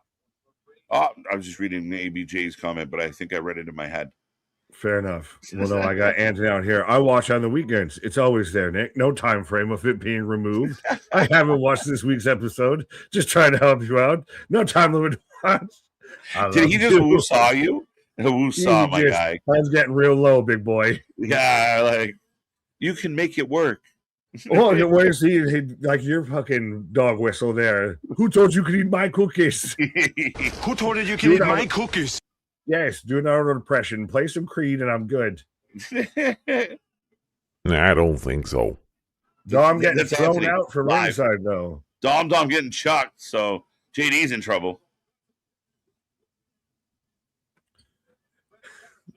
KJ and Nick need y'all to debate coaching, bro. I would fucking love it. It wouldn't be a debate. I would. Lights out. Housen. Hey, you are cursed. Now is Liv still cursed? Is Liv still cursed as well? Oh, I think what do the 5 fingers say to the curse? Slap. Knock this shit. Oh, look. Hey, look, there's Coach, there's Bro, there's JD, there's all the mini Housens. All the mini Housens. Yeah, Coach and Bro wouldn't be a debate. It turned into a screaming match because I would honestly generally still would like actually to have a fucking conversation. Just see where it goes. Absolutely. I would entertain a conversation 100%. There is no one out there that I wouldn't entertain a conversation with. Oh, no, absolutely not. And again, I mean, some people, again, they like sitting in a room by themselves and just screaming their opinion, and it makes them feel like they're right and Lord Farquaad of the, streaming world. But here we are. Dulock is. As well, here goes Phoenix, and we're down. 3. FedEx with the win on JD after the Houston interferences. How long before we call him Housen Hogan? Well, I'm amazed they don't give them ideas. So do that fucking merch. You heard it here first. They're gonna infringe on Swerve and do the Housen call instead of the house call. Oh, yeah, we got that one. What up, Anthony? How you doing, buddy? Groovy alien back in the house. I bring you peace and love. Right. They're trying to bring us peace and love. I'm just trying to help brother up. Yeah, I'm politely trying to help you. Right. So big win for Phoenix as he gets the dub here and still your AAA Cruiserweight champion. Was the belt on the line? Great match. What's that? I said, was the belt on the line? Might have been. I don't know. I don't think so. I could have been wrong. Well, it's interesting if they're going to keep bringing in the AAA Cruiserweight title when it's like, you could just do your own Cruiserweight title, right? Right. Sorry, I was getting caught up with the burps and everything, and it was also of that. I'm saying that they could have had. You've talked about it. Could they actually do a Cruiserweight division on WWE with Dom, with JD, with Fraxium, etc.? You have enough talent that you could do a light heavyweight or Cruiserweight division. Yeah, I think they've been I think they've dabbled. I think they keep giving us. They give us Phoenix JD tonight in past weeks, and I think SmackDown's perfect for it. Where you talk about a little more work ready on the SmackDown side of things. So I think, my argument would be it would be good for them to get it in there. I think that was one of the things that WCW did extremely well was having, you knew at the top of the hour you were getting a good Cruiserweight match. And I couldn't wait. The blend of styles. Yeah. You would have your what we've even seen on every wrestling promotion, I think, at times when it hits its stride, you have your clear and defined segments. You have your light heavyweight, your cruiserweight, your flippy match, you have your tag match, you have your mid-card match, and you have your main event.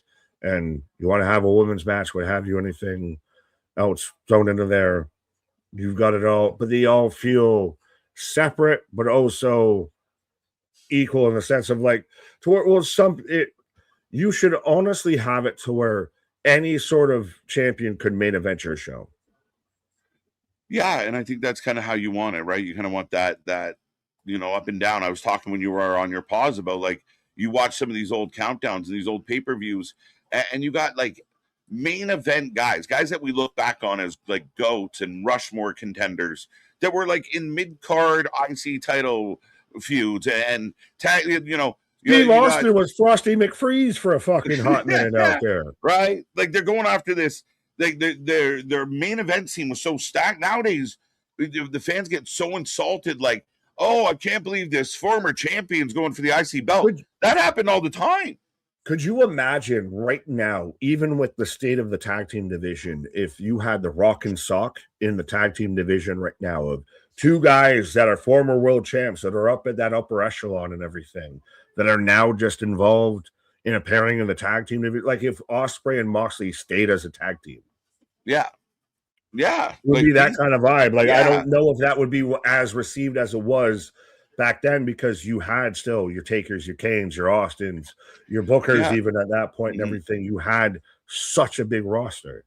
Yeah, like a lot of the fans now, they want everyone in like the top tier.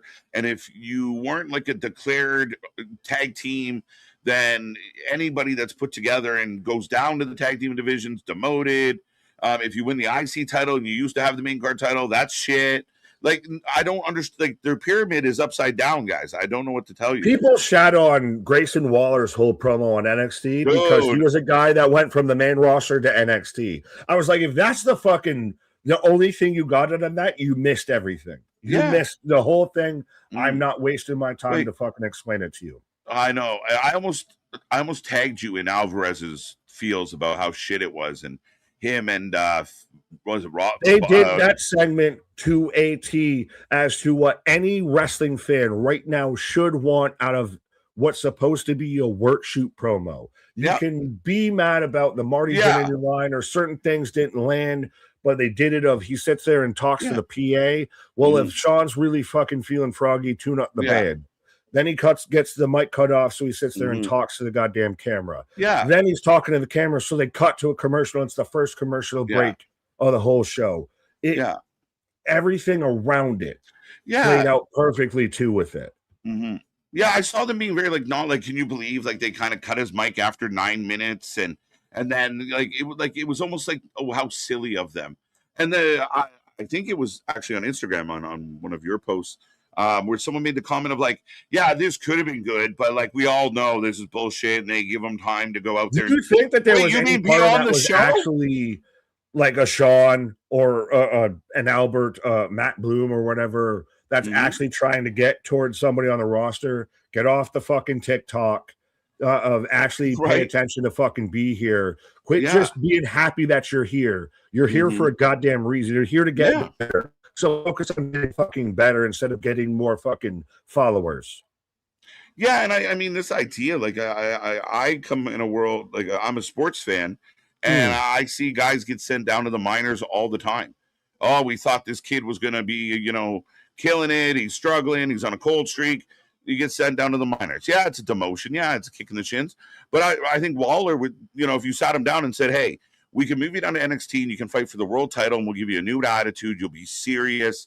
Or you can continue to just not float around SmackDown and do nothing.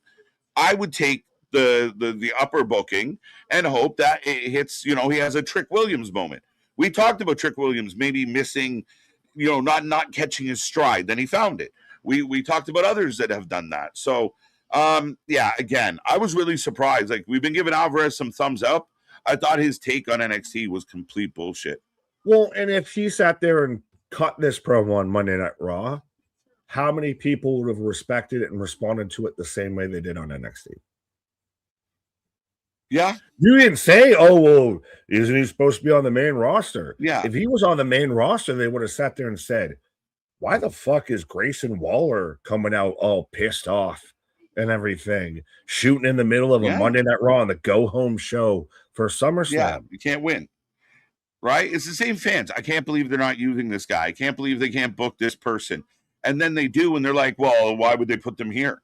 Like, you know, I mean, we recently saw, this is so brutal. The Alpha Academy, like, the fans cheer for them, and they never get used.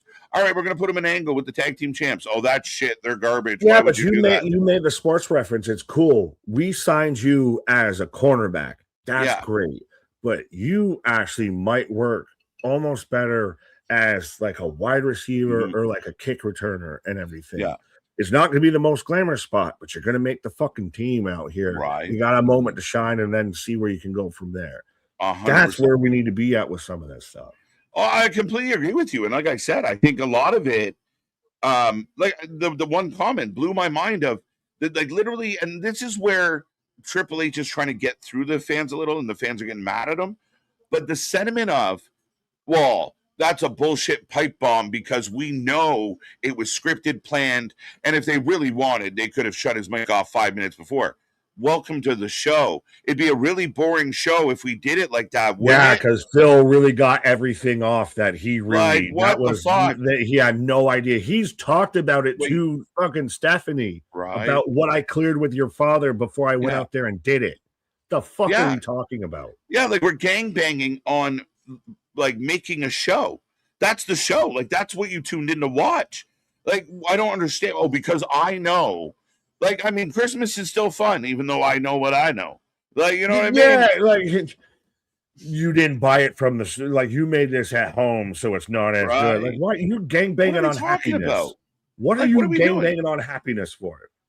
And again, like if you don't like it, explain yourself better. But this idea of like, and I think that's Triple H's arching sentiment, even if he doesn't say it the best, of you're focusing so much on the backstage stuff.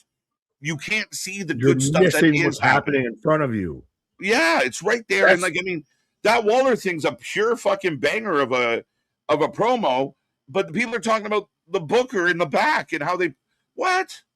Right. Well, that's what we've even talked about is I got Lash out here. Right. I'll be right back in 2 seconds. No, you're good. You take your time. I'm gonna enjoy watching Lash out here, but it is there we go. I think that's a bit of why. So we went from commercial to have Lash come out to go back to commercial is going to be Lash versus Julia coming up next, which I assume is probably going to be your main event. But there's so many people that are everything in wrestling is negative right now because you're focused so much on Unreal and creative and who's this and who's that and everything instead of actually watching the fucking show. So many of these people honestly watch just goddamn clips and then form their fucking opinion on it, which is almost worse because it's a semi-educated opinion. Like it's one of those either have an educated opinion or don't have an opinion to almost put it that way. If you're going to weigh in on something, know what you're talking about.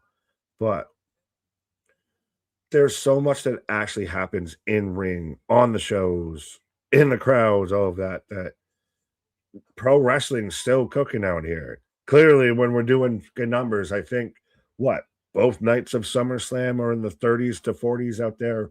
All ins in the 40s out there on Wembley. Everybody's eating out here, but Twitter would convince you that this is the worst fucking time in pro wrestling, which is just ridiculous to see people that are wrestling fans and want to try and like capitalize on wrestling shit now. Like you're telling me you can't find anything to enjoy? Nothing. So then why are you still talking about it? Then move along. But I'll move along to the chat as I'm in commercial out here. Adrian, well, I was wrong about the tag match, so I might as well be wrong about this. I got Lash for the win.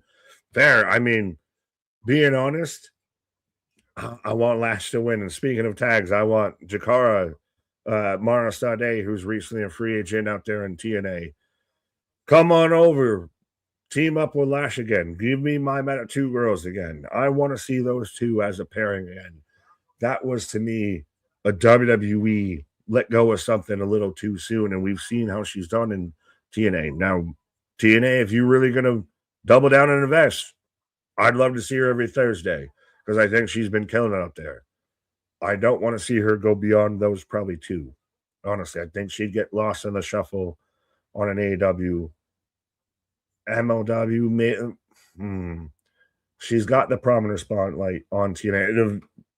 Does she leave TNA before she, I assumably, wins the knockout TV title tournament? We'll see. I want to see her with Lash, but I love the idea of Lash winning this match. And do you get a dark horse surprise in the ladder match on SummerSlam? I think everybody's going Charlotte or Jade. Does a Julia or a Lash win it? Does a Tiffany or Chelsea that we saw earlier tonight, do any of them win it? Lash versus Rhea wouldn't be a bad shout, I feel, and it'd be something that would be unexpected. Could you still then have Charlotte and Jade fight off onto their own thing? But we'll see. Because whoever wins this ladder match, is their next match going to be against Rhea, or are they going to have to defend the interim title a time or two, or are we going right into interim versus champion again? Heather, what up? I'm watching SummerSlam. Love WWE. We'll make sure you're out here watching SummerSlam with us as we're live here both nights, Saturday and Sunday at 5 o'clock Eastern Standard Daylight Savings Time. And we also have got the predictions, the giveaways, the memberships. We got everything out there. Trust me. I think the more we try and get this to grow, it'd be fun. We might be a fool now, but it'd be fun to do of an actual live, in-person watch party for a pay-per-view like this. If we'll take over, the greater Minneapolis area. I don't know what's a city around Minneapolis, but we'll get there. As we are on the way with Julia versus Lash. Let me know who you got. And I'd love to see Lash, but even Julia's not a bad shout. Like, if Julia gets thrown into a ladder match, she's somebody who could be a dark horse to win that world title. A Julia versus Rhea match wouldn't be entertaining. I think it would be. Well, that's the uniquest maneuver ever. Have you ever seen someone, especially with minty green hair, look like they're getting brushed upon the ring ropes? This is a very mint-heavy colorway out here, by the way. Yeah. Fucking fresh goes better. Fresh and full of life. I'm going to Music Fest 2026 in Pennsylvania. We'll shout out Heather. I am unfamiliar, respectfully, with Music Fest. How many sickos are now going to the gathering of the Juggalos now because ICP was out there on Dynamite and Collision? I think that I'm going to be honest. I think that the sphere of crossover, why can't I think of the name, where you've got the two spheres and they cross over? Someone's going to help me out with my fucking, middle school education out here. But I think there is definitely a crossover between Juggalos and Sickos. They all want to knows and they like to, do all that. Julia or Lash, who will win? I'm pulling for Lash, but I'm also not going to be fully mad if Julia wins, because also whoever wins this match, are they not a little bit of cannon fodder into the ladder match? They could be a surprise win, but we'll see. Oh, she can whoop that woman around. Lasha extension, 3 count, wins easy over Julia. Oh, how many? All right. Let's start the timer of 5 minutes on the board before we get the first Julia is all elite tweet out here of Lash kind of making easy work of Julia. Former U.S. champion, former NXT world champion. Has Julia really found her stride on the main roster? So Lash, Jade, Tiffany, Charlotte, Chelsea are your women for the ladder match for the interim WWE Women's match on Sunday. Has Julia, though, dare I even ask, excuse me, if Kiana James is past, excuse me, again, Julia, as we're getting video package for Punk Cody, what's with the dog tags, respectfully? Did Dusty do with Dusty out there in the service? Yeah, he's staring at the dog tags for some reason. Super serious Cody. Oh, the fucking Street Fighter. Round 1, fight. Round 1, fight. So we're getting fucking Guile out here taking on. I was out here trying to pontificate about where Julia stands now. We're getting goddamn Guile taking on Beavis. Yeah, about to be out here. Yeah, people aren't going to like Julia's situation at this moment. People are going to. I told you I set the timer out there, starting at about 5 minutes before we start getting the Julia's All Elite tweets, because she's former U.S. champ, former NXT Women's Champion, and she's now out here. She's been taking L's there, Lil Wayne. The Brahma Bull beside me out there. But she's been. I did want to invoke her name. I think I invoked her name and it summoned you. Is Kiana James ahead of Julia right now? Yes, and I've defended Julia as far as, like, again, I think it's another one of those that, like, fans don't get that instantaneous gratification. They freak out like, oh, she didn't become world champion in 7 minutes, so there's shit. This one's a little tougher. Like, I know, so they're building up Lash, but Julia gets dusted, and it's somebody that we expected kind of be at the top of the mountain, right? So it's getting very hard to kind of go, it's okay. It doesn't feel so okay as it once did for me. Right. Well, Keyshawn out there even saying they're doing everything for her not to get over. Like, I didn't expect, even as a Lash fan, and I even said I thought Julia could win this and slide it, and Julia could be a dark horse in this. I didn't expect it for her to get dusted. Like, she flopped. We thought Julia might give her a bit of a run for her money. Now, what if, like, is it now Lash a favorite to win the ladder match because they're selling her on being this absolute beast? I mean, I kind of wanted to subliminally pick her out there just to be, is there going to be anybody out there that's not Jade or Charlotte? I'll leave you with that while I go run to the hills and scream to the hills that Lash won. Let's go as we go to commercial break. Nick's on a pause for the cause. Cody and Punk, and I saw Boston's comment, so let's talk about it. Oh, wow, fun. Well, here's the dilemma, and I understand your sentiment, my friend, but the night before SummerSlam, what would you do? I mean, maybe the issue is more that they've kind of been on this roll for a while, so here we go again.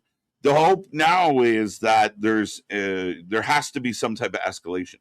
I think we go off the air with these two guys trying to pull each other's hair out. I think that's the way we got to do this, right? But I mean, as far as, I mean, this would be expected almost of any wrestling show, as far as a go-home show, that, you know, the main event spot is going to be something like this. So, be it as it may, again, maybe not the most exciting ending for the last couple weekly shows here. Fair? I'm here. Hello. Hi, Heather. They book her like shit, even with the title. Yeah, I mean, again, I think I'm a little surprised that they haven't done better with Julia. I think Julia could have went on a bit of like an Asuka vibe. Oh, wow. Cody's music cut off, and Punk comes storming out and gives him the head tap. Yeah, we're going to get a fight. We're going to get a fight. He just big broed the shit out. Yeah, rolled it, dude. 100%. Just big broed him right across the board. Cody came out, got down to one knee. We all know the routine. And Punk's music hits. Punk storms by him, gives him the little bro head tap, and then demands the music gets cut now. So we are off and running and into this immediately. Like, they're not even fucking around. They're just yelling at each other.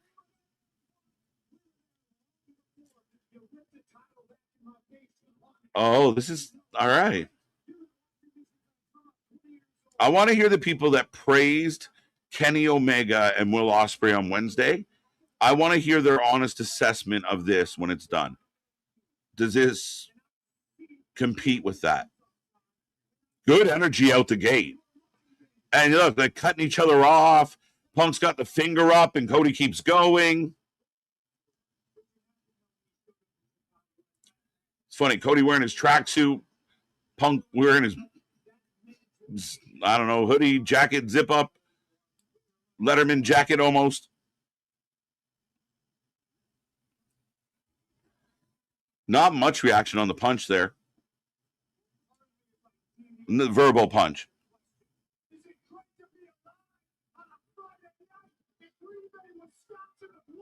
Is it great to be alive in Green Bay, Wisconsin? So Punk gets the babyface pop. The monster among men. Let's go. Athena versus Hazuki for the Ring of Honor Women's Championship at Death Before Dishonor. Nobody cares. Julia is finished. Maybe she needs to go to AEW. Again, Bash, I won't go as far as Julia is finished. Again, when you have a young talent, we go back and we watch people that were never winning matches, that lost a lot of matches, and then one day they hit a new stride. We've seen it millions of times before. I go back to Triple H, Triple H taking L's and being basically a glorified jobber for a year. That kind of shit. People bounce back. Is this good? No. But Julia's so talented. I mean, I imagine you try and do something better.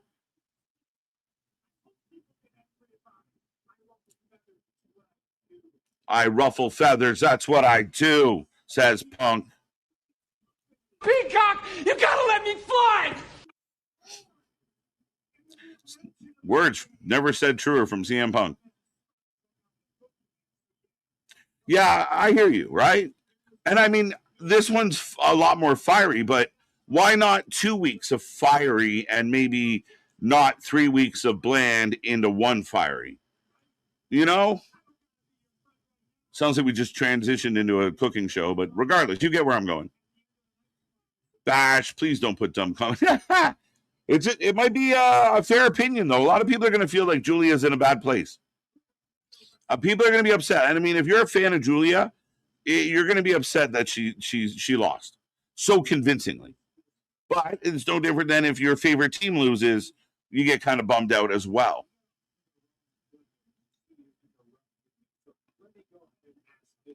This settled down a lot more than I thought it was going to. They were amped up. And they're having a bit of a crowd off, which I think Punk's winning. I think the entire feud has been a bit built off face-to-faces that are announced for SmackDown outside of the tagging in a match on Saturday Night Main Event.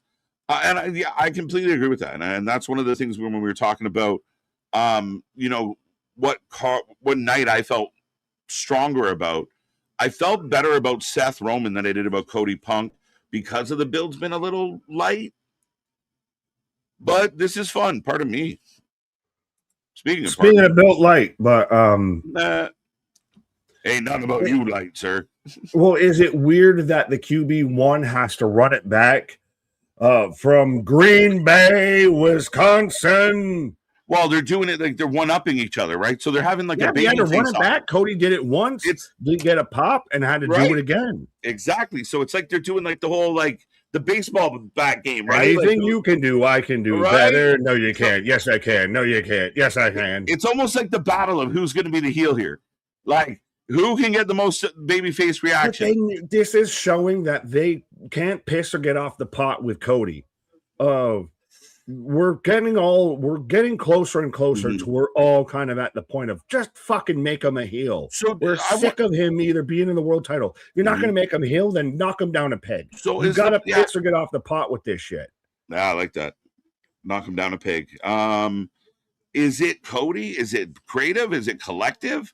Like, I don't understand. The collective of everything. We've been seeing this man for 3 fucking WrestleManias. Roman dealt with it. Why is Cody abstaining from this? Well, I mean, and I know I defended it and had a lot of fun defending it, but you're going into WrestleMania. Randy wins, and Randy's going to get this big chance.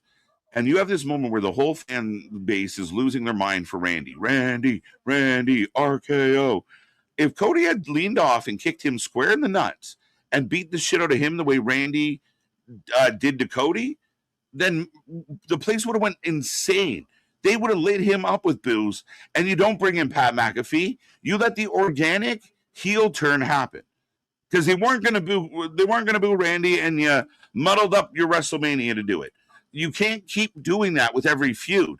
You can't keep putting them in these positions where, are you going to do it? Should Cody have accepted Dwayne's offer? Yeah, I mean, maybe that overall, seeing how everything played out, should Cody have accepted Dwayne's offer? It might have been more compelling. Well, now we've got the fucking doc from the south side of Chicago taking on the QB1 from Atlanta, Georgia, and they're shoving each other in the chest, saying, no, I'm going to win on Saturday. No, I'm going to win the football game. No, I'm going to throw touchdowns. I love that, how this segment started, and it just feels like it went off a rail. It's just dampered. It's not withered, but it's just kind of muddled. It's kind of like Boston said, like, okay, they come up all fired up this week. They should have just rode that energy into a brawl. You don't know how to start up here and then taper down to have a chit chat. You you ever have that, where we're screaming at each other, we're going to fight, and then we just start talking for they start off of instantly fired up. Like, how do you start off at an 11 with arguments and then go down to a 5? He big broed him. Yeah, instantly we got to swing. You've elbowed me, you've hit me in the belt. We're swinging at something out here. As Punk drops the belt between them. He big bros him again. He drops the belt before him and takes off the jacket saying, do something. And Punk's getting more of the pops.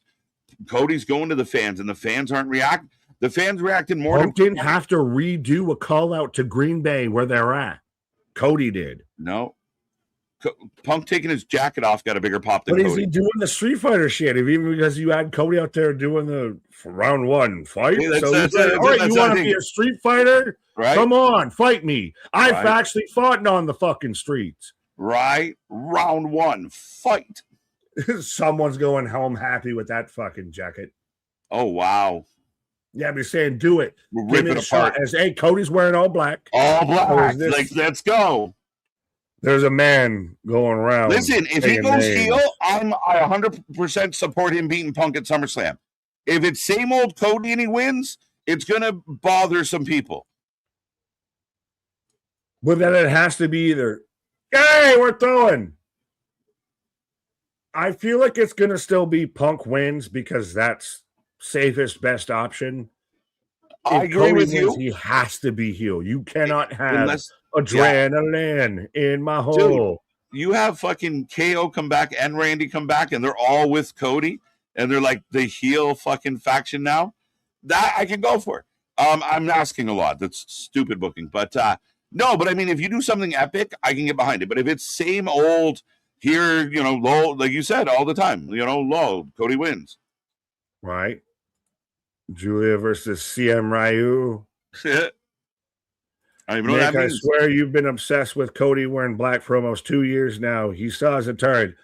So you're saying there's a chance. There's a chance. And CM Punk even making fun of him. If whoever. But the crowd is getting off on Punk making fun of Cody. And then he does it. Cody doesn't affect. We're sick of this. We're sick of Cody being the guy in the fuck. Anthony, the nicest guy I've ever met, the nicest guy I know out there, is even still up in fucking arms saying, hey, can we get rid of this sweet Georgia boy? And can you fuck off to something else out there? Right. You're killing me, Smalls. Does a Drew come out and cost Cody? Can Kevin come out and challenge a Punk? They're going to do something, but who knows? Look, this is good. This is the best shit they've done. Like this visual of all the managers around and them just throwing hands is great. And that's exactly for the visual. That's about to be used prominently just in your package on Saturday. Just one more fight. I heard that today on a TikTok and I died. Instantly thinking you. I'm telling you, it is the best wrestling fucking video package song next to My Sacrifice. Yeah, someone did it for Brock and Oba, and I was like, hilarious. It works. It works all the way around. Is Cody and Punk still fucking brawling it out? Hey, this shows you that Cody Rhodes doesn't punch as hard as Mickey Gall. Right? Look, they're throwing. And we said it, Nick, exactly what we thought and what it should have happened. That's the best thing they've done together. And they go off the air with, oh my God, they're trying to kill each other. It finally built to a goddamn head. You finally popped the pimple, the boil on this bullshit back. Yeah. And I think because they were playing so coy, I think some of the fans got impatient with like, are they just going to keep talking to each other? And I think tonight, I would have, if I can critique the ending, once they came in and they were just instantly, he big dogs them, they go nose to nose, they start yelling, he points in his face, but he talks over them, and then he gives them one of those like, don't point at me, and then they instant fight. Don't dip it back down to that like, oh, but you know, we got feelings. No, the time for talking is over. The time for talking is over. Brawl a little longer and get to that. Like, if you come in at that, you know, if you come in at an 8, you amp to a 10. You don't come in at an 8 and then go down to a 4 to go back up. Have started maybe at like a 6 or a 7 and built to. I don't mind. Well, you sat there and you back out mode me. Mm-hmm. So what's that all about? Oh, well, you sat there and you didn't see me there and you hit me with the belt strap and everything. You come out and you fucking rub my fucking hair and everything. Yeah, I would have kept it. Start at a 6 or a 7 and build to that 11. Well, I like the fact that it started hot because we've been dying for like, you know, people are feeling, you know, so I thought the tap on the head was such a cold move. Right? Because like, I'm a big dog and I do big dog shit. Right, to walk by and tap him on the head. How dare you? How dare you? Well, that's the thing is, I know you or I, and I'm sure plenty of others out there, you do that to me. Oh, we're swinging at some point. You're upset about it. So that's why I like them coming in hot like that. And I think when he said, you hit me in the face with the belt, and he said, I told you it was an accident, Cody should have said, bullshit. And then just hands, just step, gap, you know, all gas, no brakes. But this isn't an accident. Bam! And just punch him in the face. Beauty. So that's it. Other than that, I don't like them coming down. And like you said, we've had 3 weeks of heart-to-hearts. Let's fuck the heart-to-hearts. Let's just keep pushing the pedal here. So I think they finished well. I think this show was better than Raw. But again, a lot of tomorrow. I'm still relatively optimistic about what we're getting tomorrow and Sunday at SummerSlam. I think it's going to be a really good weekend. Total eclipse of the heart. But so 3 questions almost, and shout out everybody. We do take a rating out of 10 for everybody dropping the ratings out here. Pause. Don't say that out loud. But I have the U button still. You said it was better than Monday Night Raw. I would agree with that. Was it a good go home show? I think so, in the sense that you know, all this package, we got it. We got all this getting physical. Should that have ended the show? No, because it's still Punk Cody.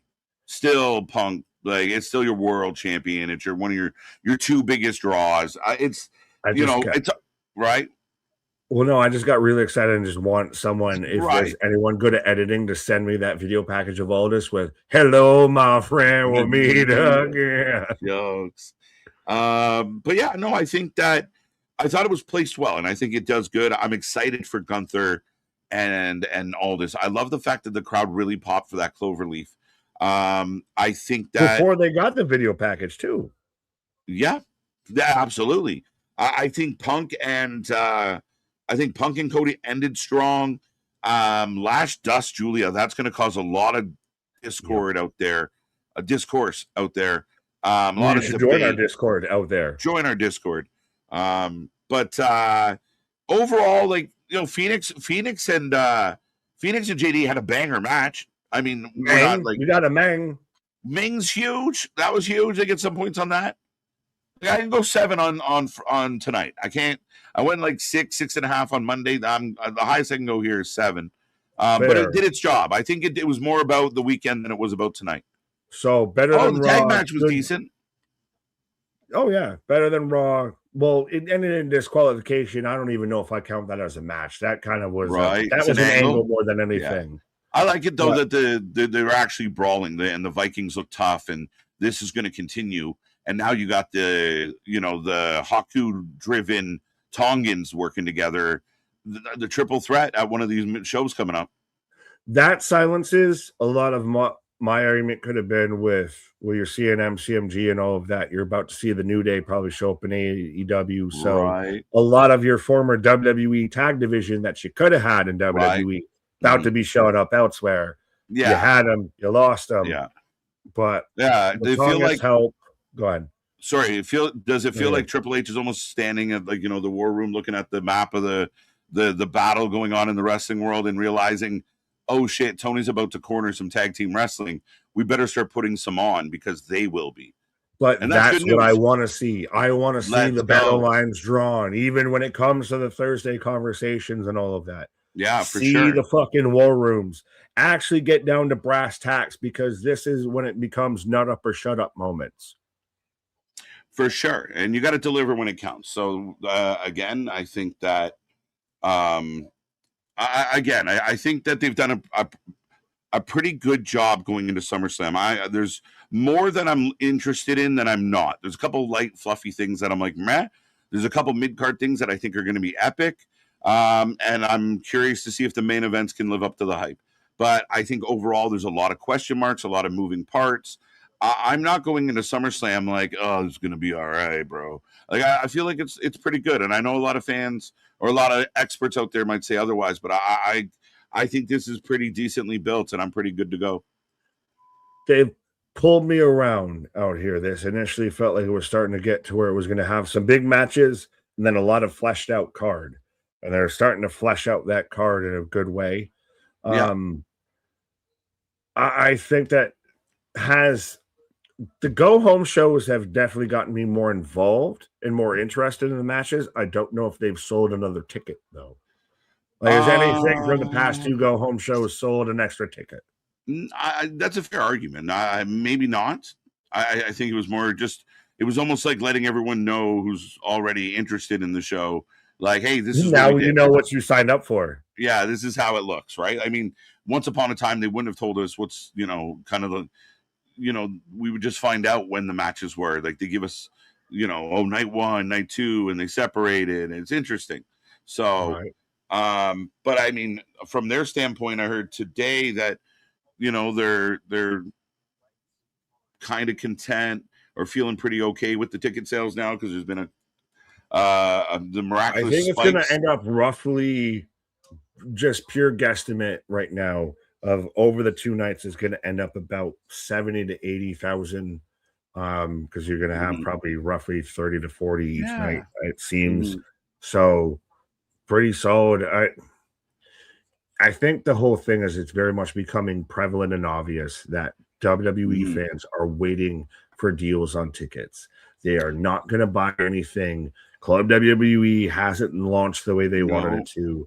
You're not seeing everybody buy things right out the gate. You're seeing people that are going to wait for that deal because they know there's the deal coming. Yeah, for sure. I think, especially when they're expensive. And I think that's, the detriment of fans will find a way to try and, save a few dollars. And if they can, and the WWE show them, when they get nervous a couple weeks away from a pay-per-view, they'll start. I mean, Tony does it as well. So, yeah, I think when you're charging as much as you are, fans are going to wait it out and see. And there's a lot of fans that still are going to go. They just, like you said, are waiting for the best deal possible. So it will be very interesting, but it's climbing. So we'll see what it looks like, folks. We do take that rating out of 10. We'll get to a bunch as we head out, but 6.5 from Vance. I did see Boston's point, and I agree. Nick, do you feel like the trick is if they started brawling 4 weeks ago, then what do you do here tonight? But I think maybe we waited too long to get to the brawling. A bit. Neither point is exactly wrong. I think that very much it was going to end with this way of end with the hockey fight, and you get like the whole little subtle jabs back and forth wasn't bad.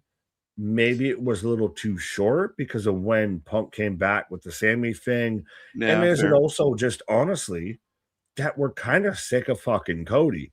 Is Like, it the Cody if problem? this was Sammy and Punk, would this be a whole different situation? Would it be a Would different we vibe? be leaving the fucking show tonight of, oh my God, they sit there and they can't even, they got to be pulled apart against from each other. Someone check on the ghost of Larry. Right.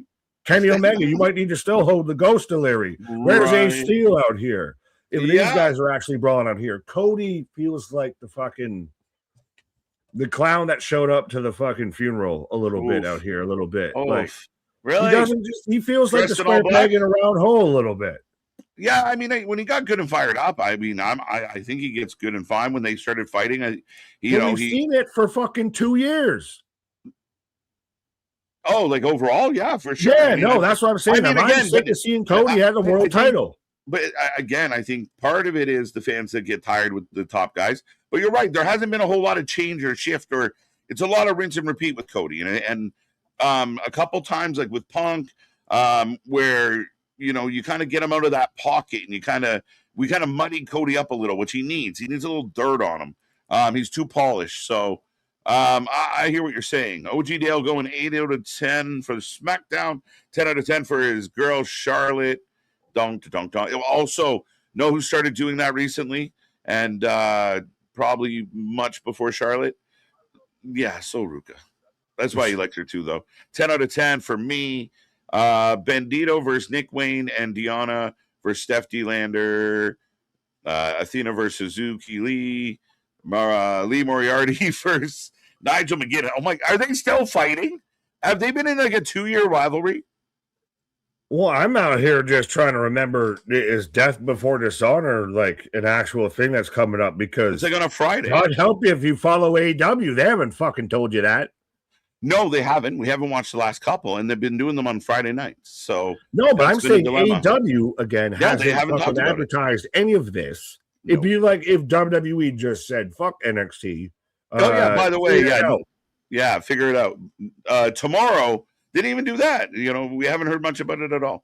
No, it's not. It was on Thursday. It's not on tomorrow. That's why they're not doing it. That's why they didn't do it on Saturday. Right. 7 out of 10. Sean Reed, 7.5. So, yeah, okay. Some okay, man. Smash the buttons. Smash them all. Let's go. 7 out of 10. 6.5 out of 10 knee pads. 8 out of 10. My strange shark addiction currently on Discovery Facts. 8 out of 10. What the fuck is that? I don't even know. It's like, I like the gills. Right. Show me the way to go home. 5 from Ty. 5, okay. I see. Not bad. Is that just the definition of a tie? Is 5 if you're right down the middle? Right down the middle. It's a draw. Right. Yeah, I mean, I think 5 for me, I thought it was a little better than a 5. But that all depends. Like, if you're not into Cody Punk, that main event part, like the fight at the end didn't really save it for you. So I understand, but I mean, I think it was a little better than that overall. I want to give credit to some of the good stuff. I mean, I did like some of the things that they did tonight as far as building for tomorrow. Plus, I thought at least 2 of the 3 matches were solid. Oh, for sure. Wait, 3? Shit. Uh-oh. Was there 4? Oh, yeah, Chelsea had a match. Chelsea and Tiff. The minute that was okay.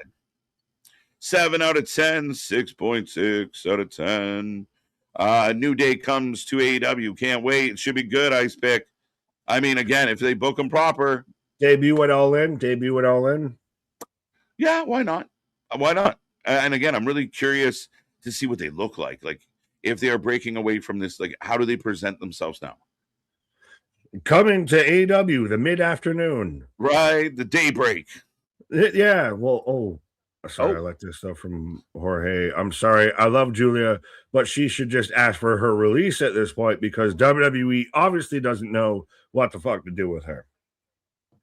It hasn't been the greatest situation. And like I said, I've never been that nervous about Julia's standing because Julia's really good. They give her a U.S. title, but they didn't book her great, but at least she had that. And she had a bit of unfortunate luck that Chelsea is just overshadowing so many of, like, Chelsea overshadowed Tiffany a little bit. Chelsea overshadowed Julia. But did she get overshadowed by Kiana? She got overshadowed. Julie got overshadowed by Stephanie Vacour before she even made it to the main roster. Mm-hmm. So I think they're trying to I thought they were trying to kind of spruce her up a little, and then she got dusted tonight. Now, on one hand, you're going to say, well, they brought in Lash Legend. Lash Legend is a beast, a Amazon. So good, they're getting her over at the expense of Julia. So the argument becomes, is that okay? Does that justify dusting Julia? Julia versus Tekla, sign me the fuck up. Oh, 100%. Any day of the week. Any day of the week. And I mean, I do know, sorry to get on a sidetrack, others very disappointed about Tekla losing this fucking belt. Like, your two biggest stars, like your two best representatives as far as that were on your roster, MJF and Tekla, have been pushed out of the whole. But Willow's whole thing, Willow was so great. Like, that's the thing. Willow's amazing. I'll trade Tekla losing for Willow with that whole moment. That was phenomenal until the Monet showed up. Well, that till the check showed up, till the bank statement showed up, everything was good. If the company was booking on merit, the match would be Willow Tekla, but it's not running on merit. The same thing on the other side. That should have been the main event at All In, right? Unless MJF truly blew his knee out, how the fuck do you have an All In and there's been no MJF on TV for 5 weeks, 4 weeks, because whatever it's been? Rouge, who also hasn't been on TV for 4 to 5 fucking weeks out there. You fucked up my main event. You booked me in the match. Right. So, I mean, again, it's a really weird time. Like, imagine plucking without injury, but you know, Rhea and Roman aren't going to be on Mania next year. You know, they're healthy, but they're just not going to be there. That's just crazy. There. Right. 8 out of 10. 6 p.m. Let's go. We're live at 5, folks. We will be here live 5 on Saturday and Sunday. I can't believe the Tongans hired the man called Mang. That needs to be the song. He's the man called Mang. He's a man called Mang.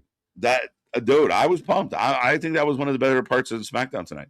I think that's why It might be the best part. It might be the best part. I really thought the matches were solid. I really did, but I agree with you. Like, it was a good move for him to do some fucking giant martial arts exhibit with that giant bow staff and everything. Right. Like, but it instantly shifted my attitude about the Tongans, and it instantly shifted my attitude kind of about the belt scene for that. That belt feels cooler now. Oh yeah, now it feels like there might be an actual tag team scene. Yeah. Fayaz giving it 7.1. Sorry if I said that wrong. Let's go. Just started watching the movie Disclosure Day, and Lance Archer and Brian Cage are in a wrestling match starting the movie. Oh, the movie's a banger then, for sure. It's a 5-star classic right there. Right. SummerSlam time. Caitlin Clark. What the hell? I'm talking about Caitlin Clark out there. Oh, fair enough. Yeah, I noticed ABGA has been a big fan of Cake on his return, so that's good news. He's just feeling all them Buffalo vibes out there. All of them. But I think that's the bottom of the barrel. We're down. We're at the end. We did it. Well, no, I just saw Alex Pinto out there saying, Alex! Hey, guys, how you doing tonight out there? We got the Twitches. Yeah. We need the horns. Yeah, where are the horns? Well, MJF got the horns, and now the fans are getting the horns with bad booking leading into All In. We all got horned. Son of a bitch. Right. Well, the SummerSlam, the Viking horns are fucking blaring as we head into SummerSlam out here in Minnesota. I tried to fucking segue, okay? Right. In SummerSlam in Minnesota, Minnesota. Yeah, it's going to be a good weekend. We're looking forward to it. We want the fans to check out all our socials. Click your bell so you don't miss us. We're live 5 p.m. both Saturday and Sunday. We know when we start. We don't know when we're going to finish. The weekend shows always cook, just like a Feel Good Friday. Be a friend, tell a friend, share our link. Is the nicest thing you can do is put our link in front of as many people as possible as the channel continues to grow. That's it. I'm out. It's Friday. Go have fun. Our shit is real. Our shit is raw. Our shit is all authentic. When you're talking about that wrestling, what about that for life with it? See you on the flip side. Good night.